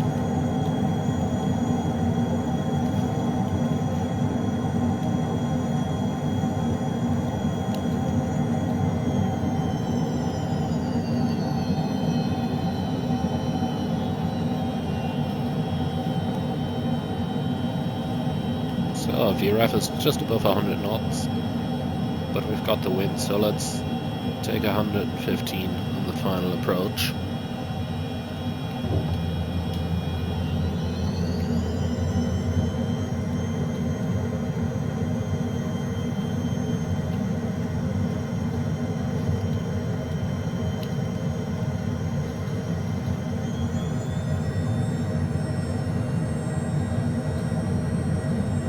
So before landing checklist, landing gear, down, speed brake, retracted, flaps, the landing position, airspeed, VREF, VREF plus a bit, autopilot and yaw damper disengaged, before landing checklist complete. Whoa, and that's where the wind hits the terrain.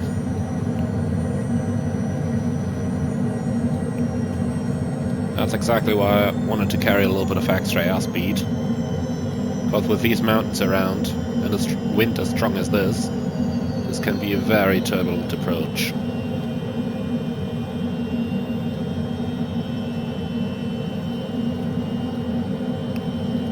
Last thing to do here is approach altitude, 5,000 feet.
Okay, speed brake up.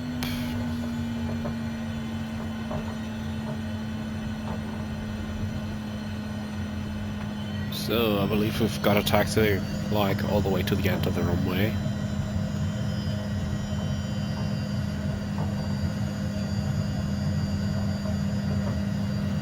There is our terminals.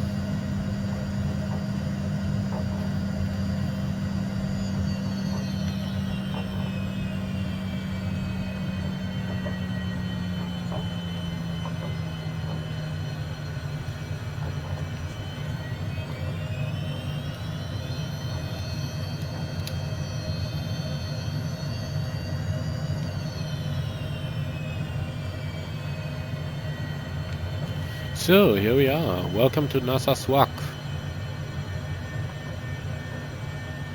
Just gonna stop for a second here. But not on the uphill terrain.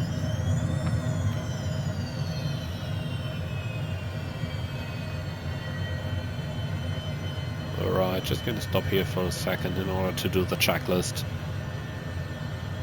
So, the landing we've done, then after landing, cabin signs as required, engine ADIs.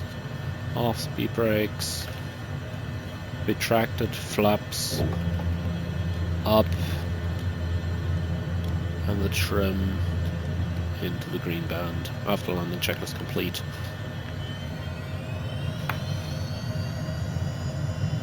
Okay, clear left and clear right. There is some staff over there, but I'll rather take the gate where we don't have to run over them in the aftermath. So we'll just go next to the right here.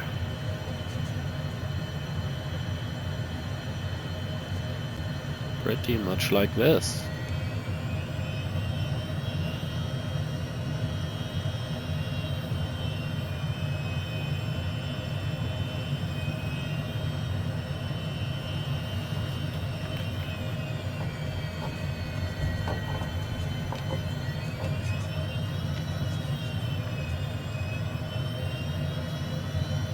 A little hard to see the line.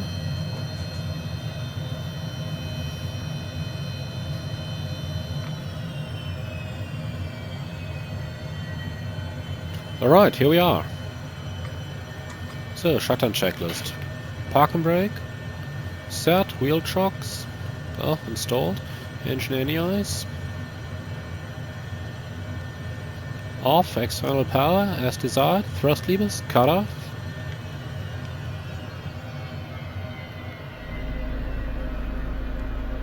Cabin signs as required, we'll put them into off.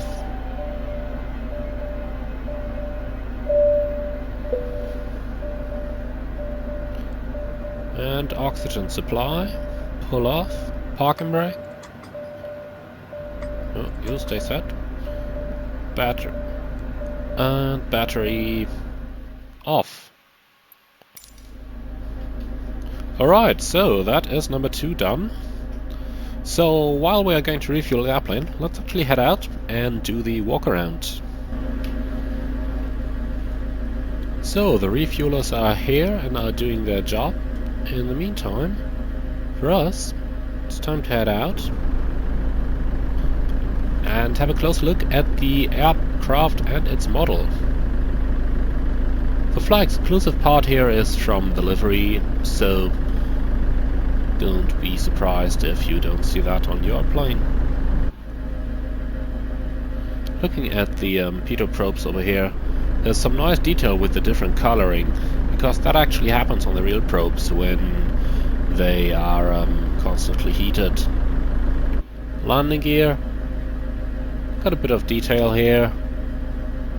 Nothing in the gear bay, but I'd say this is perfectly within what you can expect in Microsoft Flight Simulator. Most certainly for the price point here. Keep in mind we're talking about $24.99, be it US dollars or euros.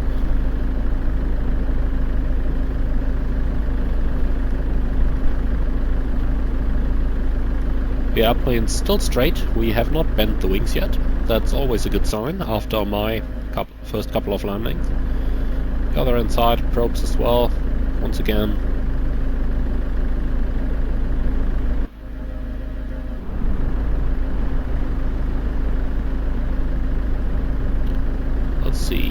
see something on the external power plug. Oh well. There's a bit of detail there, but mostly two-dimensional. Especially the clip over here of the locking and latching mechanism. Now, that's 2D, but that doesn't really matter on a flap as small as this, if you ask me. Going further along the aircraft, we've got a couple of wingtip fences here. So out here and also in front over there, that indicates that Honda had quite some problems getting the airflow over the wing straight, and that's where these usually come from. But if you look at the wing itself, first of all, it's beautiful details over here, but secondly, you'll notice that there is hardly any obstruction there that would disturb the wing, the airflow over the wing. You can see some of the leading edges there. I guess that was mandatory for the for attaching them, but that's probably about it. Again, the strut on which the engine sits, that's really something special in the Hondajet, as it actually has influence on the aerodynamics. You can see it closely here as well, if you look over here, that they are not exactly straight, but slightly bent. So they really thought about everything. And just in case you wonder, no, this is not the very first aircraft that actually has these top wing-mounted engines. There have been some others, like Fokker built something in Germany many years ago, but most of the aircraft that have the engines mounted above the wing are for special services, so for example amphibian aircraft. And you don't see it very often in, let's call it, conventional aviation. But something fairly nice over here is that little door. At least I hope I'm not 100% mistaken right now, but I believe that's the door for which you can actually do your lavatory service, so empty the lavatory tanks. Because did you know that in business aviation there is still quite a not so glamorous job, mostly for the pilots to do, and that is emptying the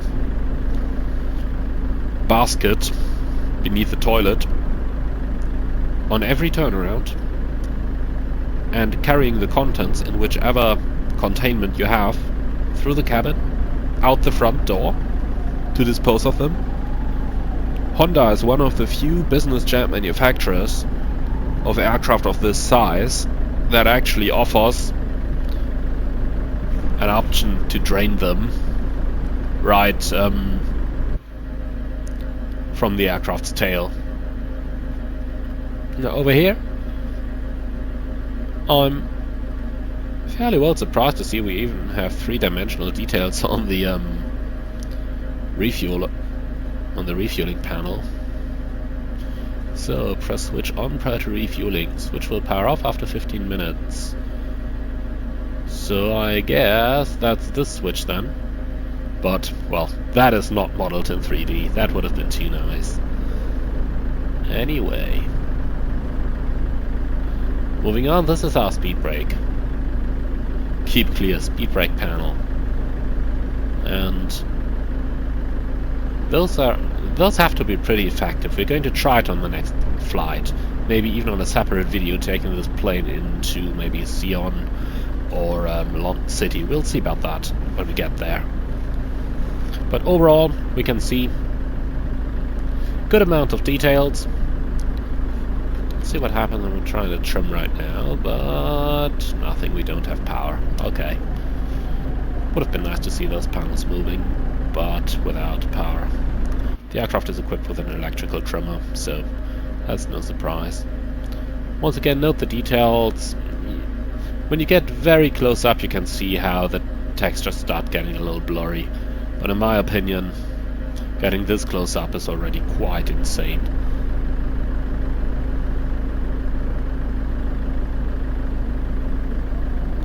Have any details on the lights there?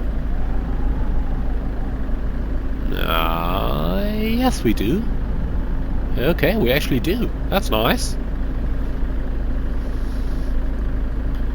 Right, and when we're getting at it, let's also have a look at the main landing gear. Or the main Emmanuel is landing shock absorber, to call it that way. Same amount of detail that we had in the nose wheel. Overall, pretty fairly done, I'd say. Not a lot to complain about. At least unless you really want to start building a maintenance simulator, then you would maybe find something to complain about, but I really don't. Alright.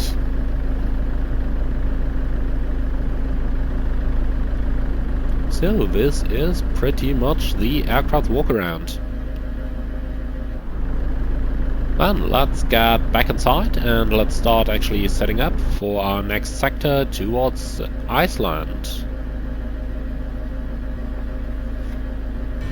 Alright, here we are, ready to go on runway 06.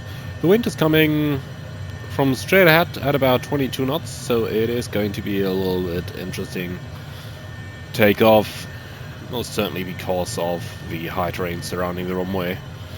The departure into the other direction, just out to the fjord, was unfortunately not possible, so we are going to do it this way out. However, the Hondajet is climbing very well, so I don't see any problems just climbing straight out. Alright, everything's set, everything's done. We'll turn the landing lights on, and then we are fully ready to go. Takeoff.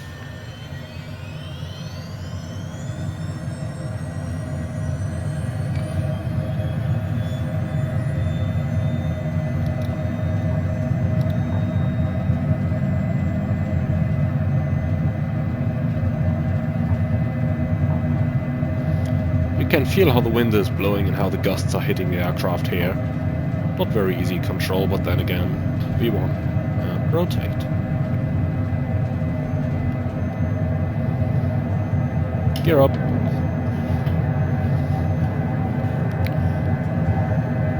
We'll keep the speed slow to climb away from the terrain as fast as possible.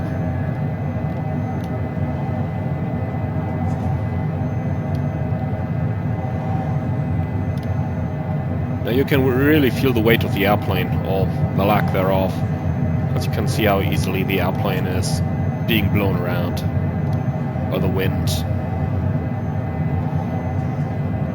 But this should get a lot better as soon as we are out of the valley. So let's see, there's everything clear in front.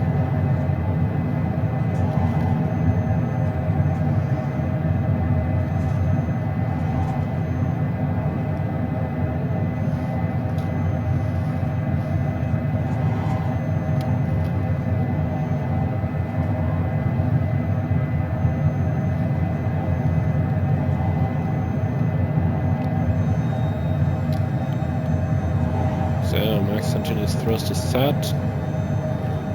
We'll track the flaps as well now. We just need to add another 10 knots of speed.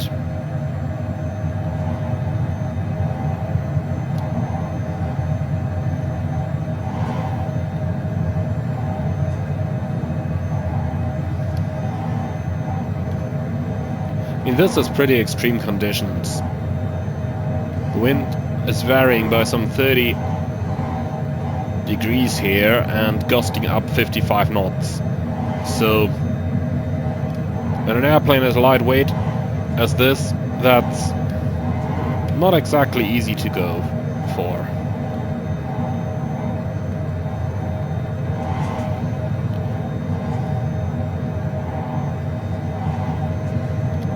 In conditions like this, I just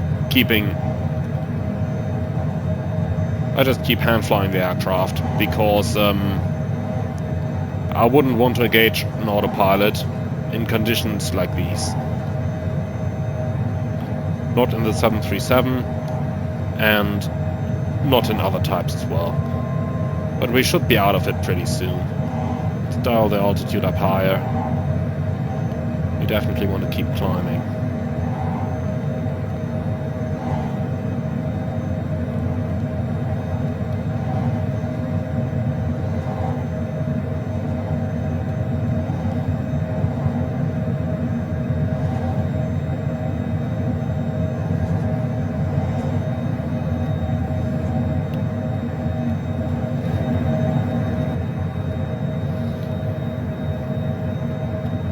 Okay, we're getting out of this, so let's actually clean this up now.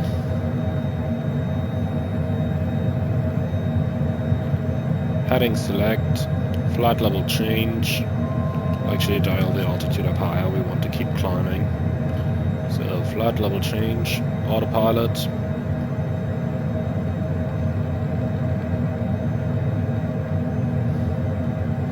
Alright, so after takeoff checklist. Landing gear up, yaw damper engaged, flaps up. Thrust levers, max continuous, flight guidance set, ice protection off, cabin signs. We'll keep them on for now, just in case. After takeoff checklist complete. We can already set standard. With that we can run the climb checklist. Pressurization. 4.4, yeah, 4.5, climbing and set, and the altimeters are standard. That's the climb checklist complete. As said, normal climb speed 210 knots. I just really wanted to get away from those gusty grounds there.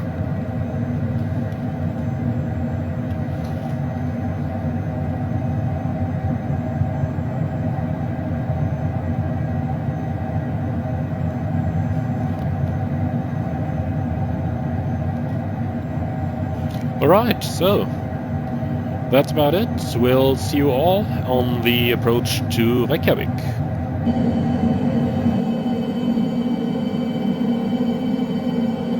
Right, we've made our way into the final in Keflavik. It's a little bit windy over here, as you can see by the angle of the airplane. Right now, 48 knots coming from the side, 45 degrees to the runway. Just passing the 4-mile point, gear down.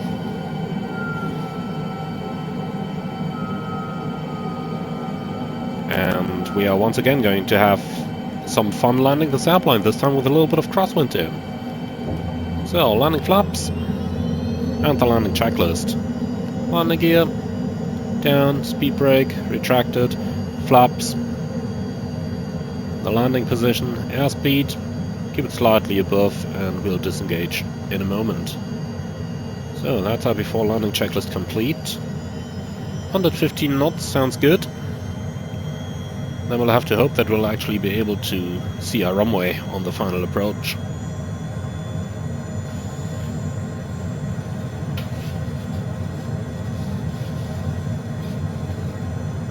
Right, disconnecting autopilot and yaw damper. We'll keep the flight director on.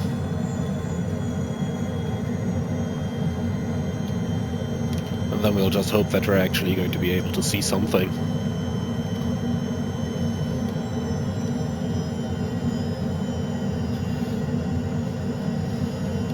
You know you've got some crosswind when you can't even see the landing runway on your synthetic vision on the primary flight display.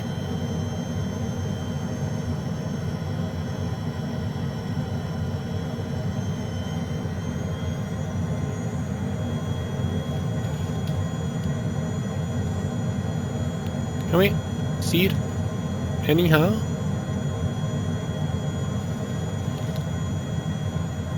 Yeah. Well, not really. And note to myself, fly the airplane first. This is really not an easy airplane to fly in crosswind because it's so light. It makes it so easy to drift away. That's our runway. Now that's not exactly perspective from which I'd like to be landing my airplane. Coming back nicely onto the puppies here. Sure to keep it coming down.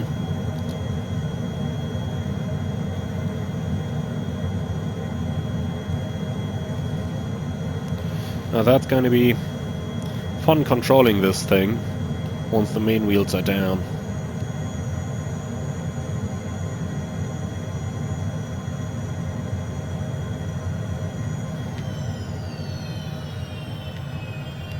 Come on, just get on the ground.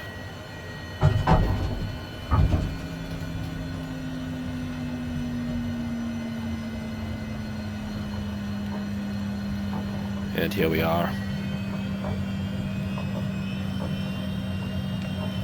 That was interesting. That was interesting.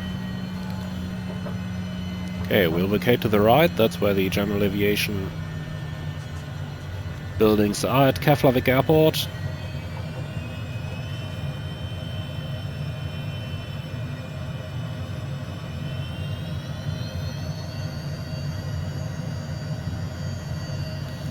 Certainly, the landing could have been done a lot better, no doubt about that, especially the short final. I guess with this weather conditions, you gotta take what you get.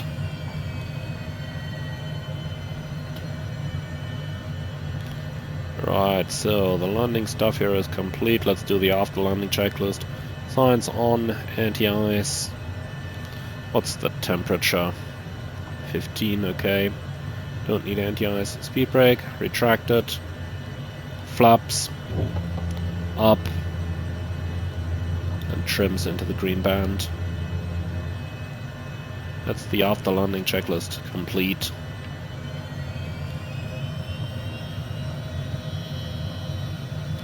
And we'll just go to the apron to the left here.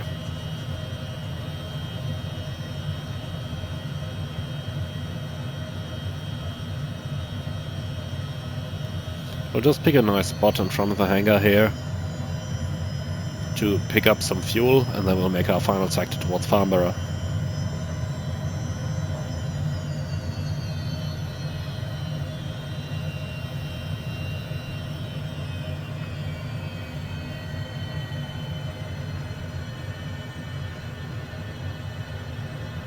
Here we are.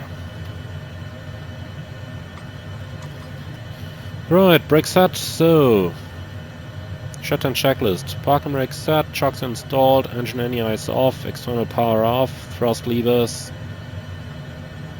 Come on. Guess my hardware levers are interfering here. So, thrust levers cut off, cabin signs.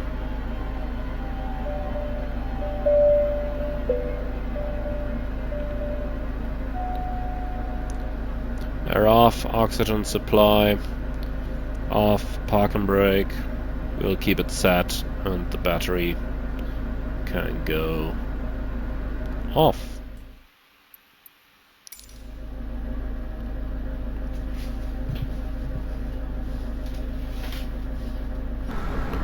Alright, sector number 3 done. In some lovely Icelandic weather.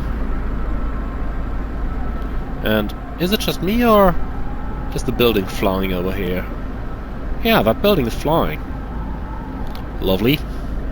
Alright, so see you right back. So just a quick word here on the checklist system. Now that we've completed all the checklists and the shutdown checklist, actually I have to get back for the next flight. But the problem is that if we're doing a turnaround now, you see all the checklists are marked already, and I don't really see any option to reset that. I'm going except for pressing all the items manually here. Now that works, that can be done, but if you do want to do a turnaround, it would be nice if there was a slightly better option than having to click through all the checklists separately.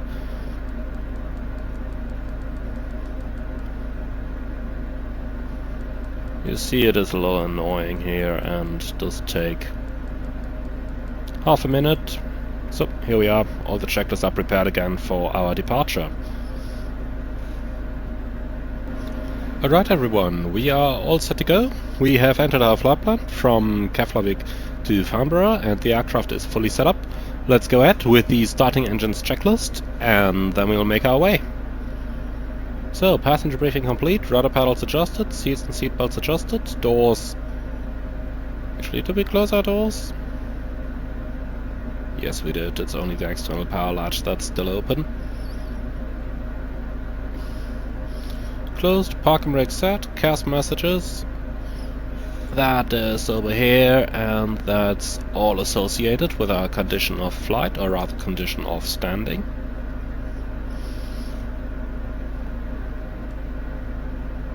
Elec volts are greater than 23.5. Okay, engine start, engine number 1.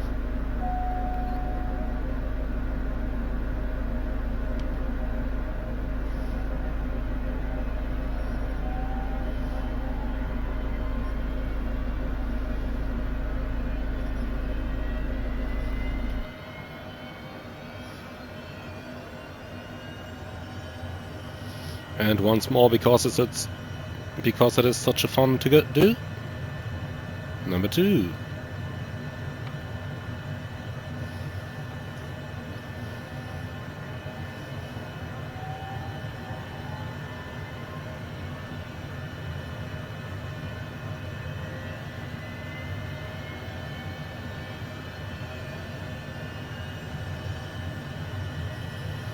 Right, that's 2 good engine starts. Continue with the checklist. Engine anti-ice is not required. External power disconnect. Flight controls. Up, down, left, right, left, right.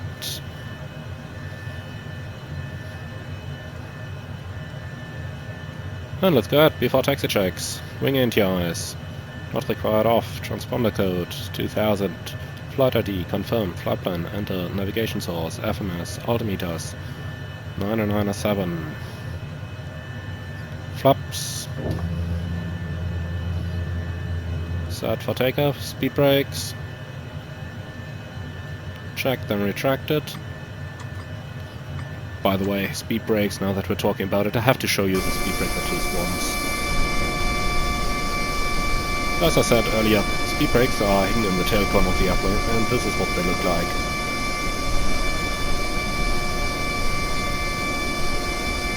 That's nice, isn't it? We don't see that every day anymore. In the past it was seen more commonly, but not anymore. I'm glad to see that actually a new aircraft like the Hondajet has it. So, cabin signs on, park and rec released. So, off we go. We are parking over here.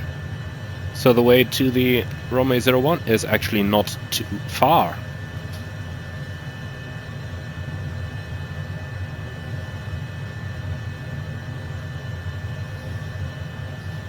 Give me my taxi light. And here we go.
So we'll take the intersection for departure. The wind is still pretty much as it was before. So let's quickly complete our checklist and then we go. So taxi checks. Brakes checked, nose wheel steering checked, flight instruments checked, before takeoff checklist. Flaps set for takeoff, trims set for takeoff, speed brake retracted, CAS messages checked, navigation set, flight guidance set, takeoff line and data confirmed, takeoff briefing complete, radar. We are actually going to use the radar and we've turned it on already. And the ice protection is as required, before takeoff checklist complete. So off we go. Sit fairly straightforward on the runway heading, and then a right hand turn out, Oscom 3 Alpha departure. Here it is.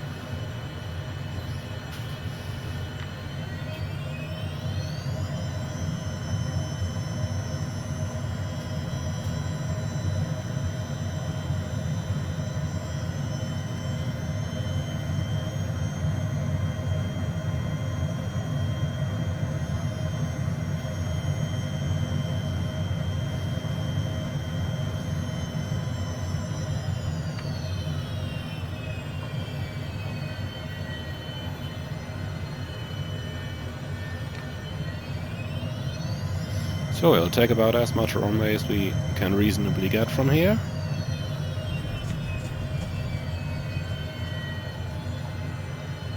And then we go.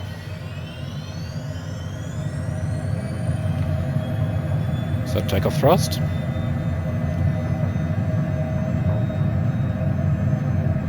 Takeoff thrust set, indications normal.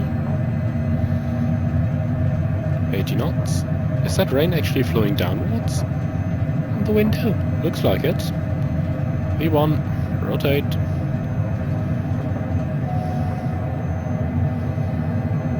And gear up. And I forgot the transponder mode once again. That's just too well hidden in this airplane. Here we go, TA only.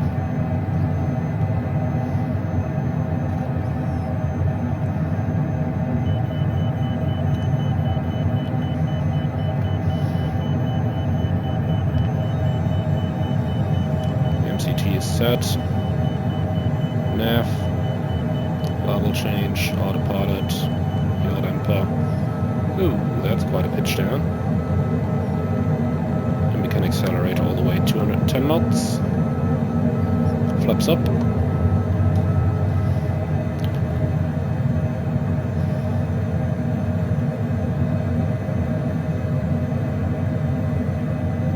After takeoff checklist. Landing gear.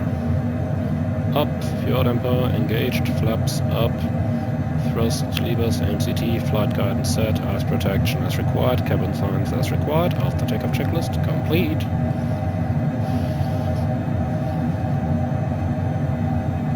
And here we are already, above the clouds.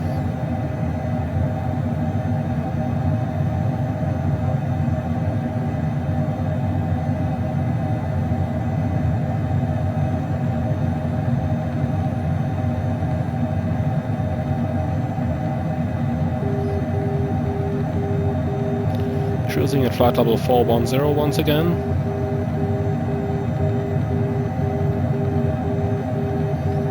So let's set that all the way up, and then we are almost there. Then we've almost made it to Europe.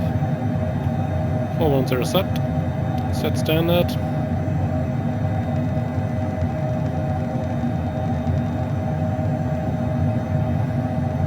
That's 2992, passing level 65, climbing 410.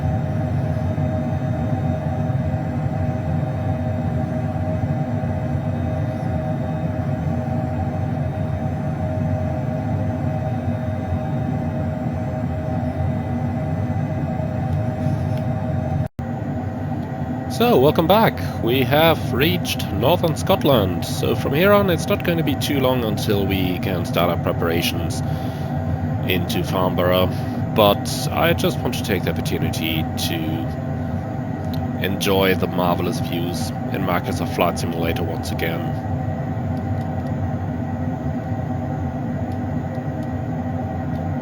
It's just looking plainly amazing, this simulator. It really is.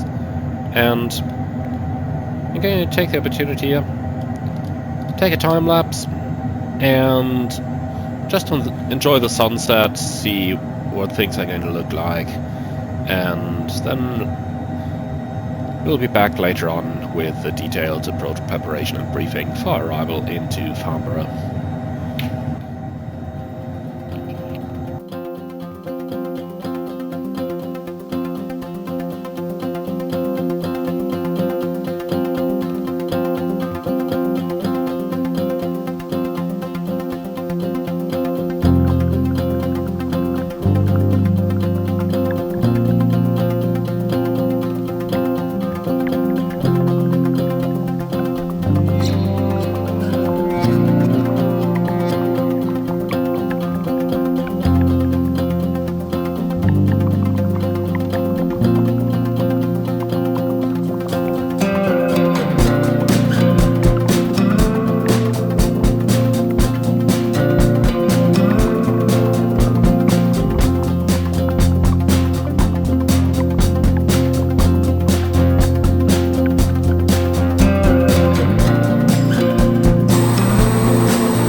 sun is set, we see the last rays of light on the horizon, and this is actually a very good moment to have a look at the lights of our Hondajet.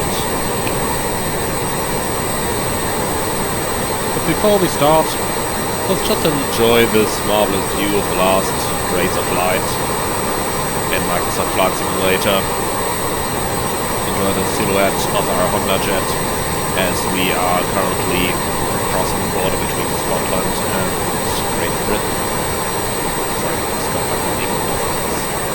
Apologies to British viewers over here.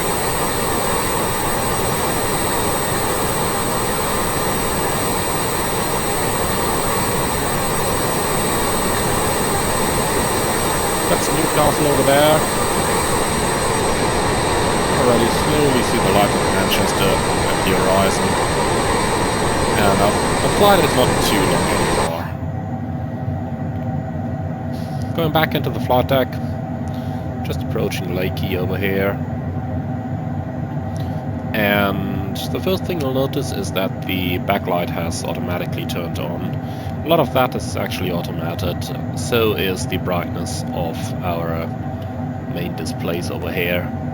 But we can, however, change a little bit of the lights. To that we go into the aircraft systems, system control, interior lights, and we have our overhead light here, which is fully dimmable. We'll turn that on now. This is what it looks like.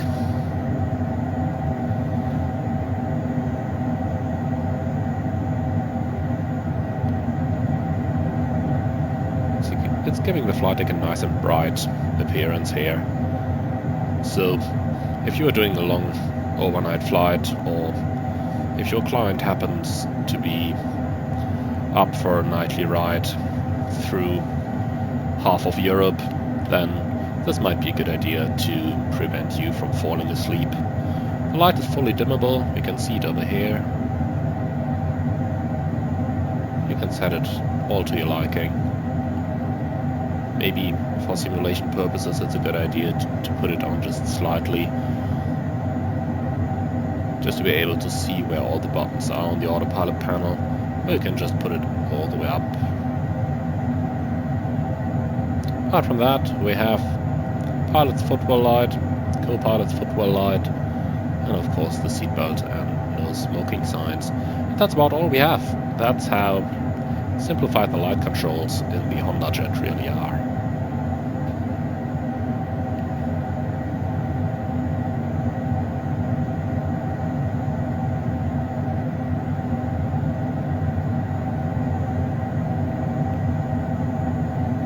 If only every aircraft was so easy.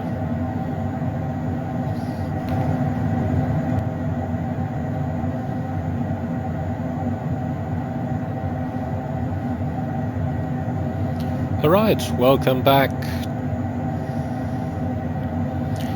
Alright, it's only just 8 minutes remaining till our top of descent into Farnborough, so let's take a time to start preparing our arrival and put some decent data into the computers. First thing I notice here with the lights on is the level of detail we just see here on the screen. They are touch screens, so having the fingerprints and everything here is really nice. Alright, so let's have a look into our charts and into what the current weather is. Latest weather information I have available for Farnborough is actually wind 070 at 14, visibility 10 kilometers, no clouds detected, 17 degrees, QNH 1018.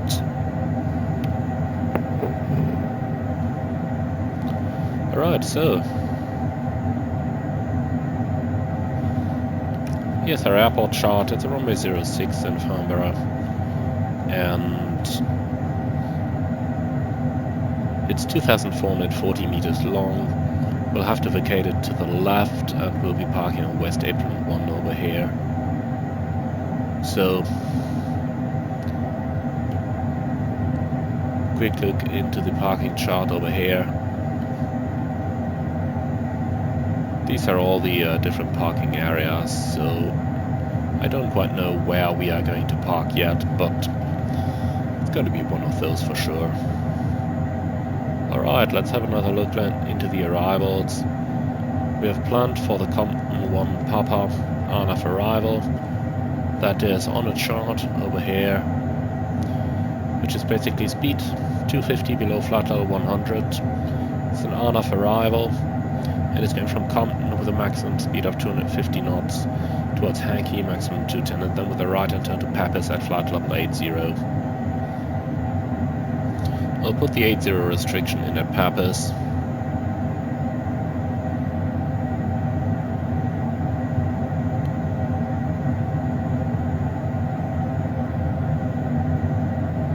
And we'll actually have to put the arrival itself in.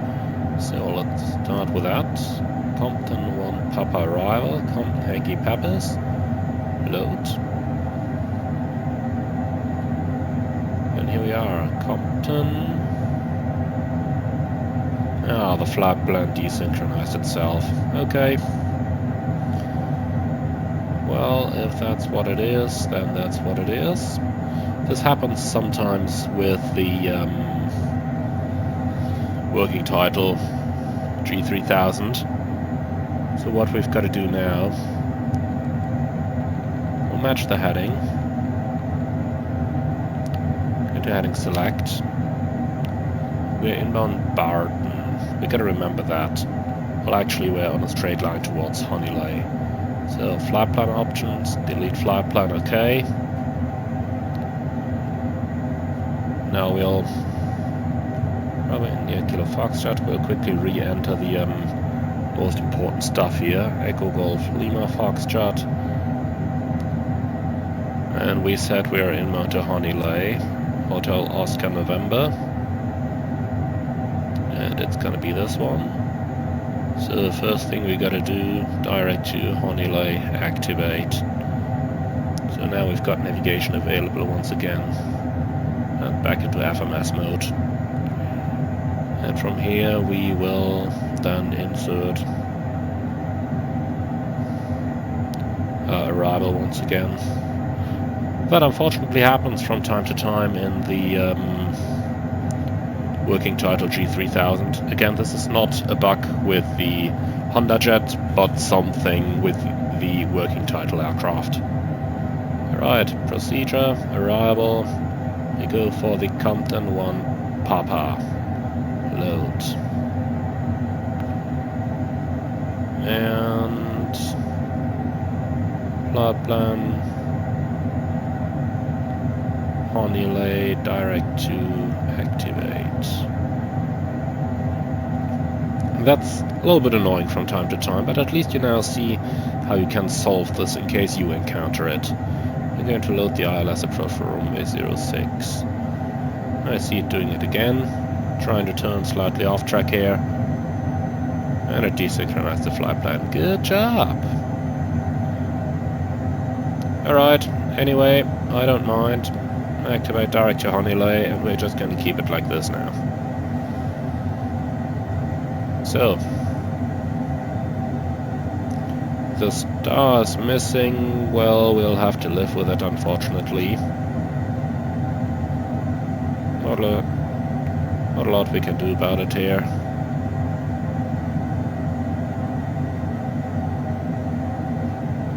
Nope. Okay, anyway, we're going to plan Compton at flight level 80. That should enable us to take any shortcut that we might expect. So, quick look over here. That makes it a top of descent in 2 minutes time. Of course, we wasted a little bit of time now with all this hassle. But well, that's how the working title behaves. Now at least you've seen it, and you can take it into consideration when you consider whether you want to buy or not to buy the Hondajet. After all, it is a working title issue, but unfortunately it also is an issue that you have to be aware of and that you will encounter in this aircraft. Not a lot we can do about it, I'm afraid. So, ILS approach for runway 06, that is on a chart over here. Frequency is 11155. Are set on both sides. Final approach course 062 is going to be set automatically. And the MSA is 2300, so 3000 all around keeps us safe.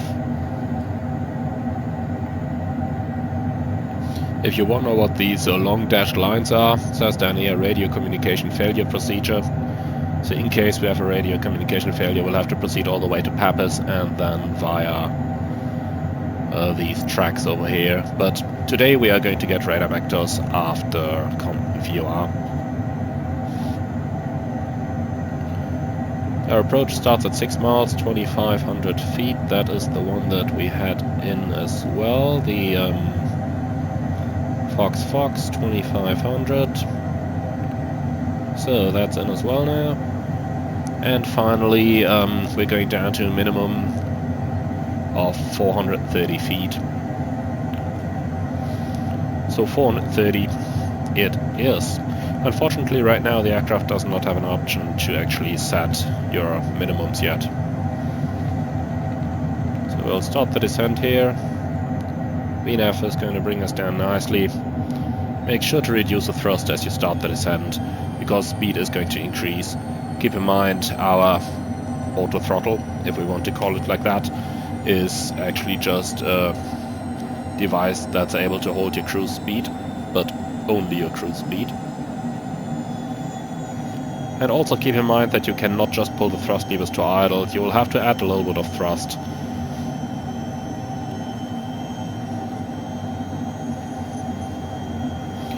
Alright, so that's pretty much everything prepared down here. There's not really much more that we can do. One last thing that I like to do here is take the map, go to the charts over here and prepare the approach chart, or rather prepare the star chart.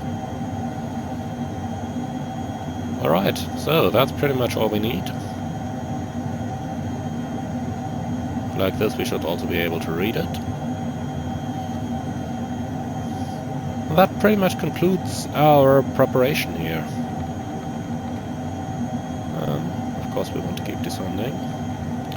Let's actually put this all the way down, 20,000 feet or something like that for now.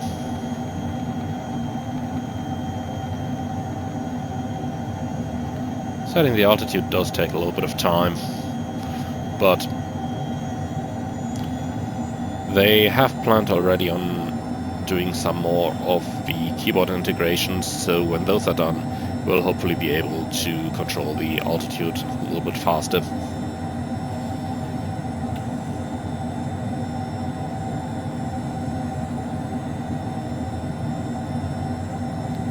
So then, descent checklist.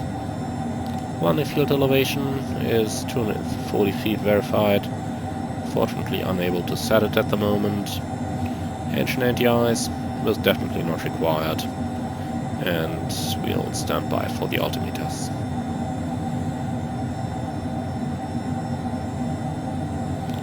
Alright.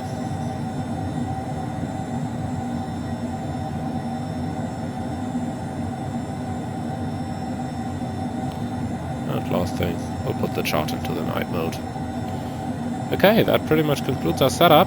Now, once again, time to relax, and I'm going to pick you up at a later point during the approach.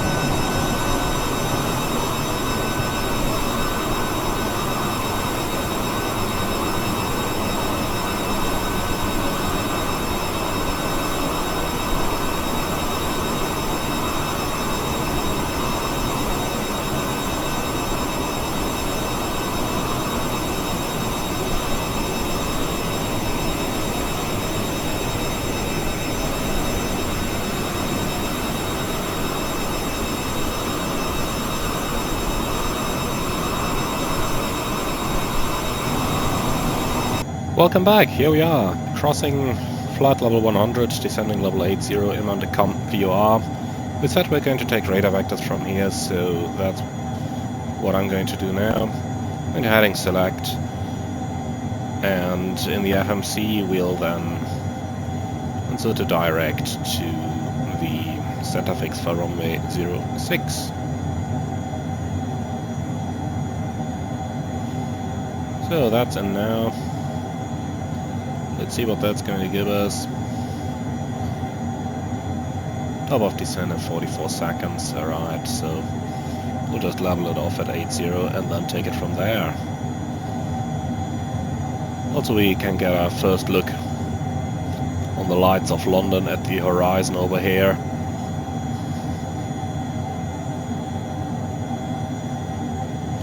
This is always an amazing sight when the clouds are lit up from the lights of a city, especially if it's a big one like London.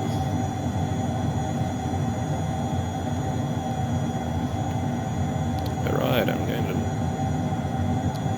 turn those lights pretty much all the way down. I can just put them off as well.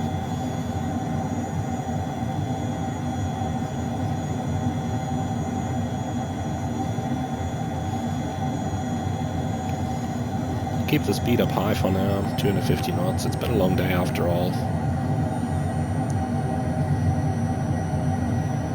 We departed over 10 hours ago in Greensboro, so let's actually try to get where we want to be.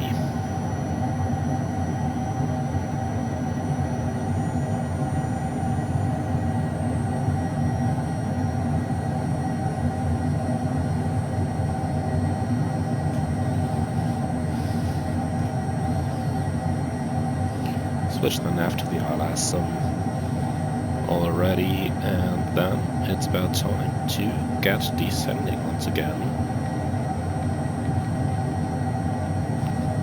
This time it's going to be down to 5,000 feet, and let's actually use level change. Quickly want to show you how steep this aircraft can actually descend if you really want to.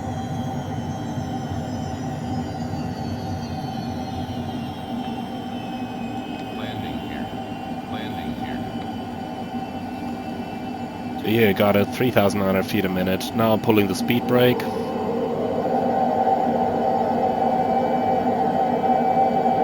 You can see this is an insane rate of descent, 5,000 feet a minute, and it's still slowing down with that.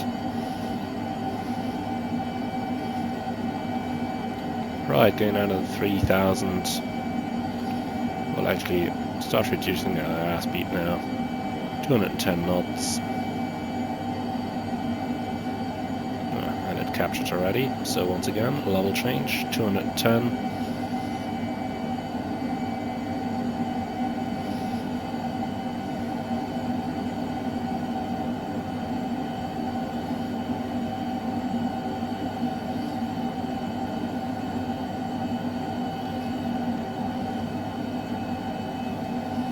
And time to get out the approach chart as well, just to be prepared.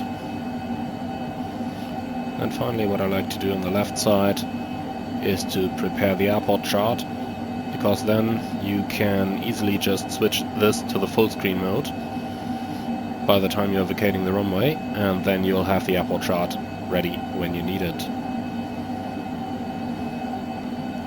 Small little trick that I'm using. Right, vertical speed. One airplane, get me descending. 1,000 feet a minute, please. It does seem a little bit aggressive on the pitch axis, I have to say this. After 4 flights now, it definitely does seem a little aggressive on the pitch axis. Finally on the PFD, we want to see our ILS DME over here.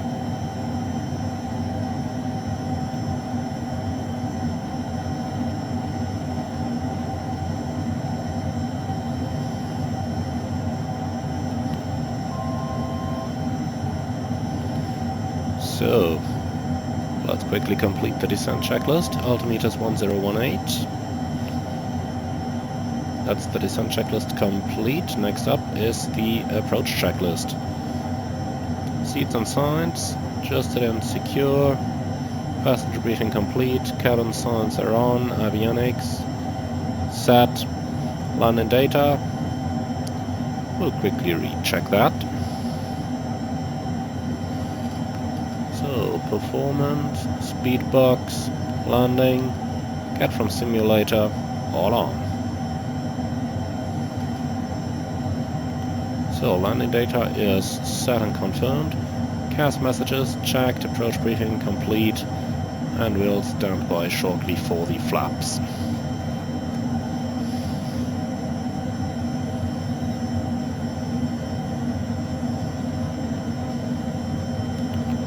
Right, left heading 090, and from here we'll intercept the ILS. Speed can go back to 180 knots.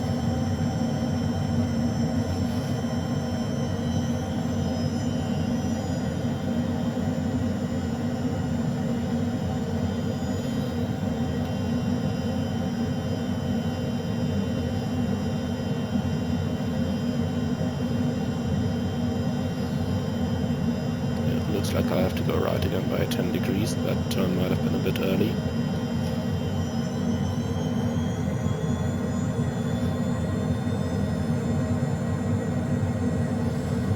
So this looks about right.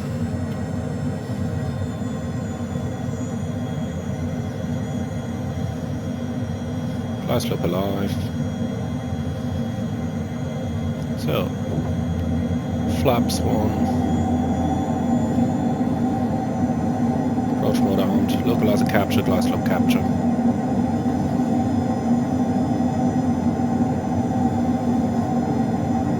And the flaps are in the takeoff approach position. That completes the approach checklist.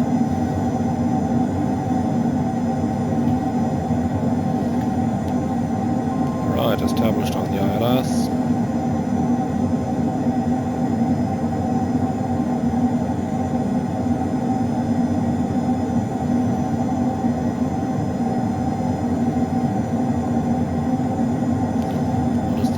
Altitude up here, 3,000. So that's set. The localizer mode does seem to try to parallel the localizer a little bit. That is definitely not correct behavior.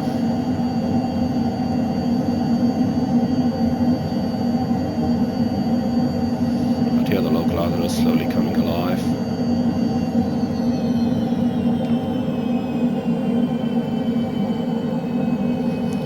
Let's get the speed back, 110 knots. Going to be our final approach speed today. 4 miles, gear down.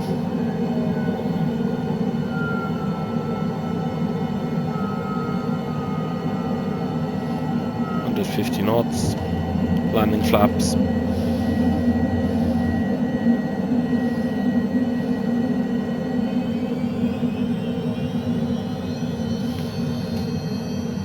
Reduce the speed further all the way to the approach speed. 106. B4 landing checklist. Landing gear down. Speed brake retracted. Oops. Retracted. Flaps full. Oops. Here we are, flaps full, speed is set, and autopilot yaw damper. We'll disengage them now.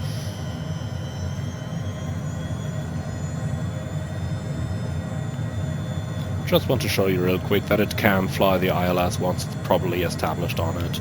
Capturing it is a little bit of a hassle, but once it's on it, it's actually flying it well, as you can see right now.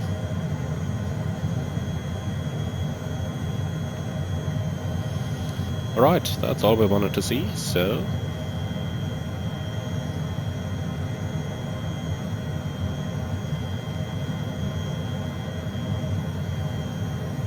let's disconnect, autopilot off, yaw damper off.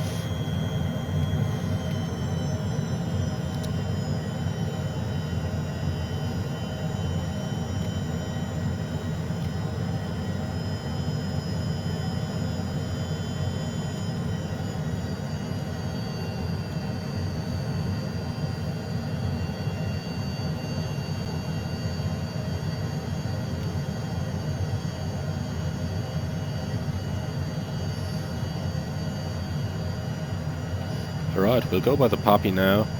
Glide slope is a little unreliable on short final in Microsoft Flight Simulator in general. So 3 red, correcting.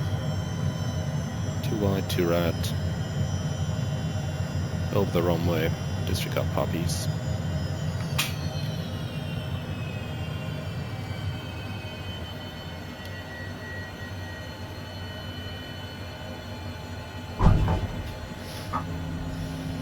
And here we are.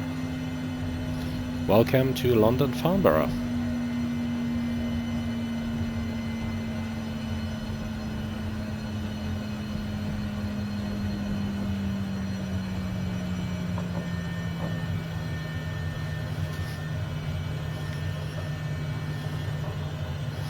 And here's the reason why I prepared the airport chart earlier on. So just click full, click charts, bang, here we are. Taxi chart is ready.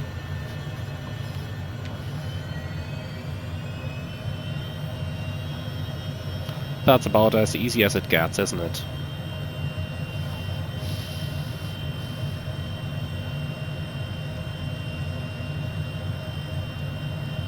Alright, we'll skip the landing checklist, and then after landing, cabin signs on, anti-ice.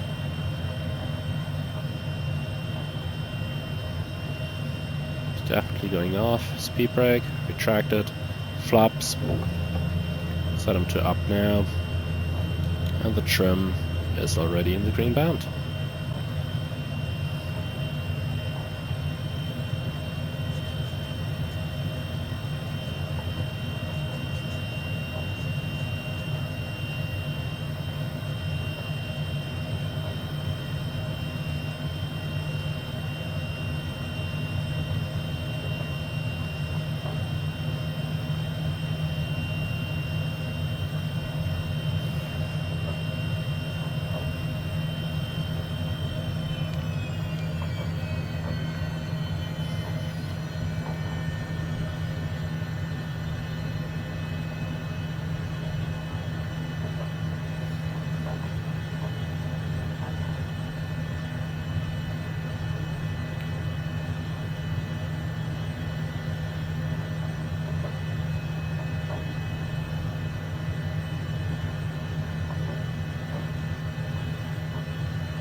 So, this is where we want to go.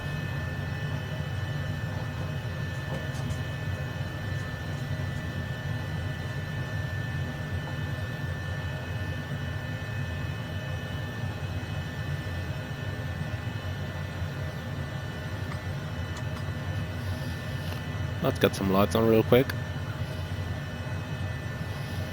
Alright, so shutdown checklist. Park and brake set. Wheel chucks installed. Engine anti-ice. Off. External power. It's not needed. Thrust levers cut off.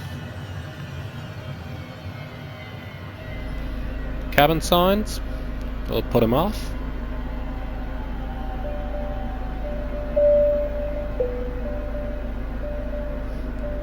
Oxygen supply. Pull off. Park and brake. Released. Battery will be put off now.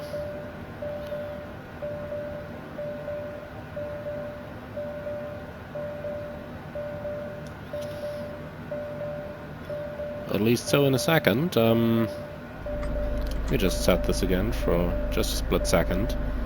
And we'll go to sim options and open that door. Right now, parking brake released and battery off. Yes, thank you, Flight Simulator. Alright, ladies and gentlemen, welcome to Farnborough. It's been a pleasure taking you here. It's been a pleasure trying out the new Hondajet. And here is my final feedback. The rendition of the airplane is pretty good. Keep in mind we're talking about a $24.99 or euros aircraft here. So the value for money, I would say, is very good. The external as well as the internal models are very good as well. Flight dynamics are believable, even more so when we take into account some turbulence, as in our departure from Greenland, or some crosswind, as in our landing in Iceland. The autopilot, they say, is a completely custom programmed autopilot, however does show some issues, especially when following the ILS. For the systems, the airplane has pretty much all of the switches simulated, and they do seem to behave pretty nicely. Now, of course, it uses the working title G3000, and you also need the PMS50 GTN 750. Otherwise, the primary flight display is not going to work, and it probably has some other influences as well. So, if you are thinking about buying the Hondajet, then I would recommend you to check out the working title G3000 first, because it is the main avionics suite of the airplane, and you either like it or you don't. The working title G3000 does definitely have its limitations and its issues, as we've just seen on our way into Farnborough with the flight plan desynchronization. But if you learn how to get around those and learn how to work with those, then it is perfectly flyable, and I have actually flown probably 100 or 200 hours in the citation latitude that's using the G3000 as well. So it is definitely flyable, and it can be fun to enjoy this avionics suite. And since it is a mod to the default G3000, it means that it has a weather radar available, something that you don't find in pretty much any other high-end aircraft add-on as of right now, recording this in early June 2022.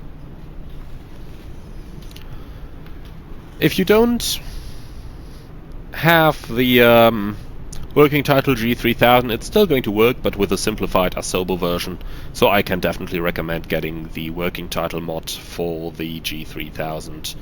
If you want to try the 3000 first, then you can do so. The working title is totally free, and you can use it with the stock TBM 900 and with the MSFS Premium Citation Longitude. If you like the G3000, and if you like business jets, then the Hondajet is definitely for you.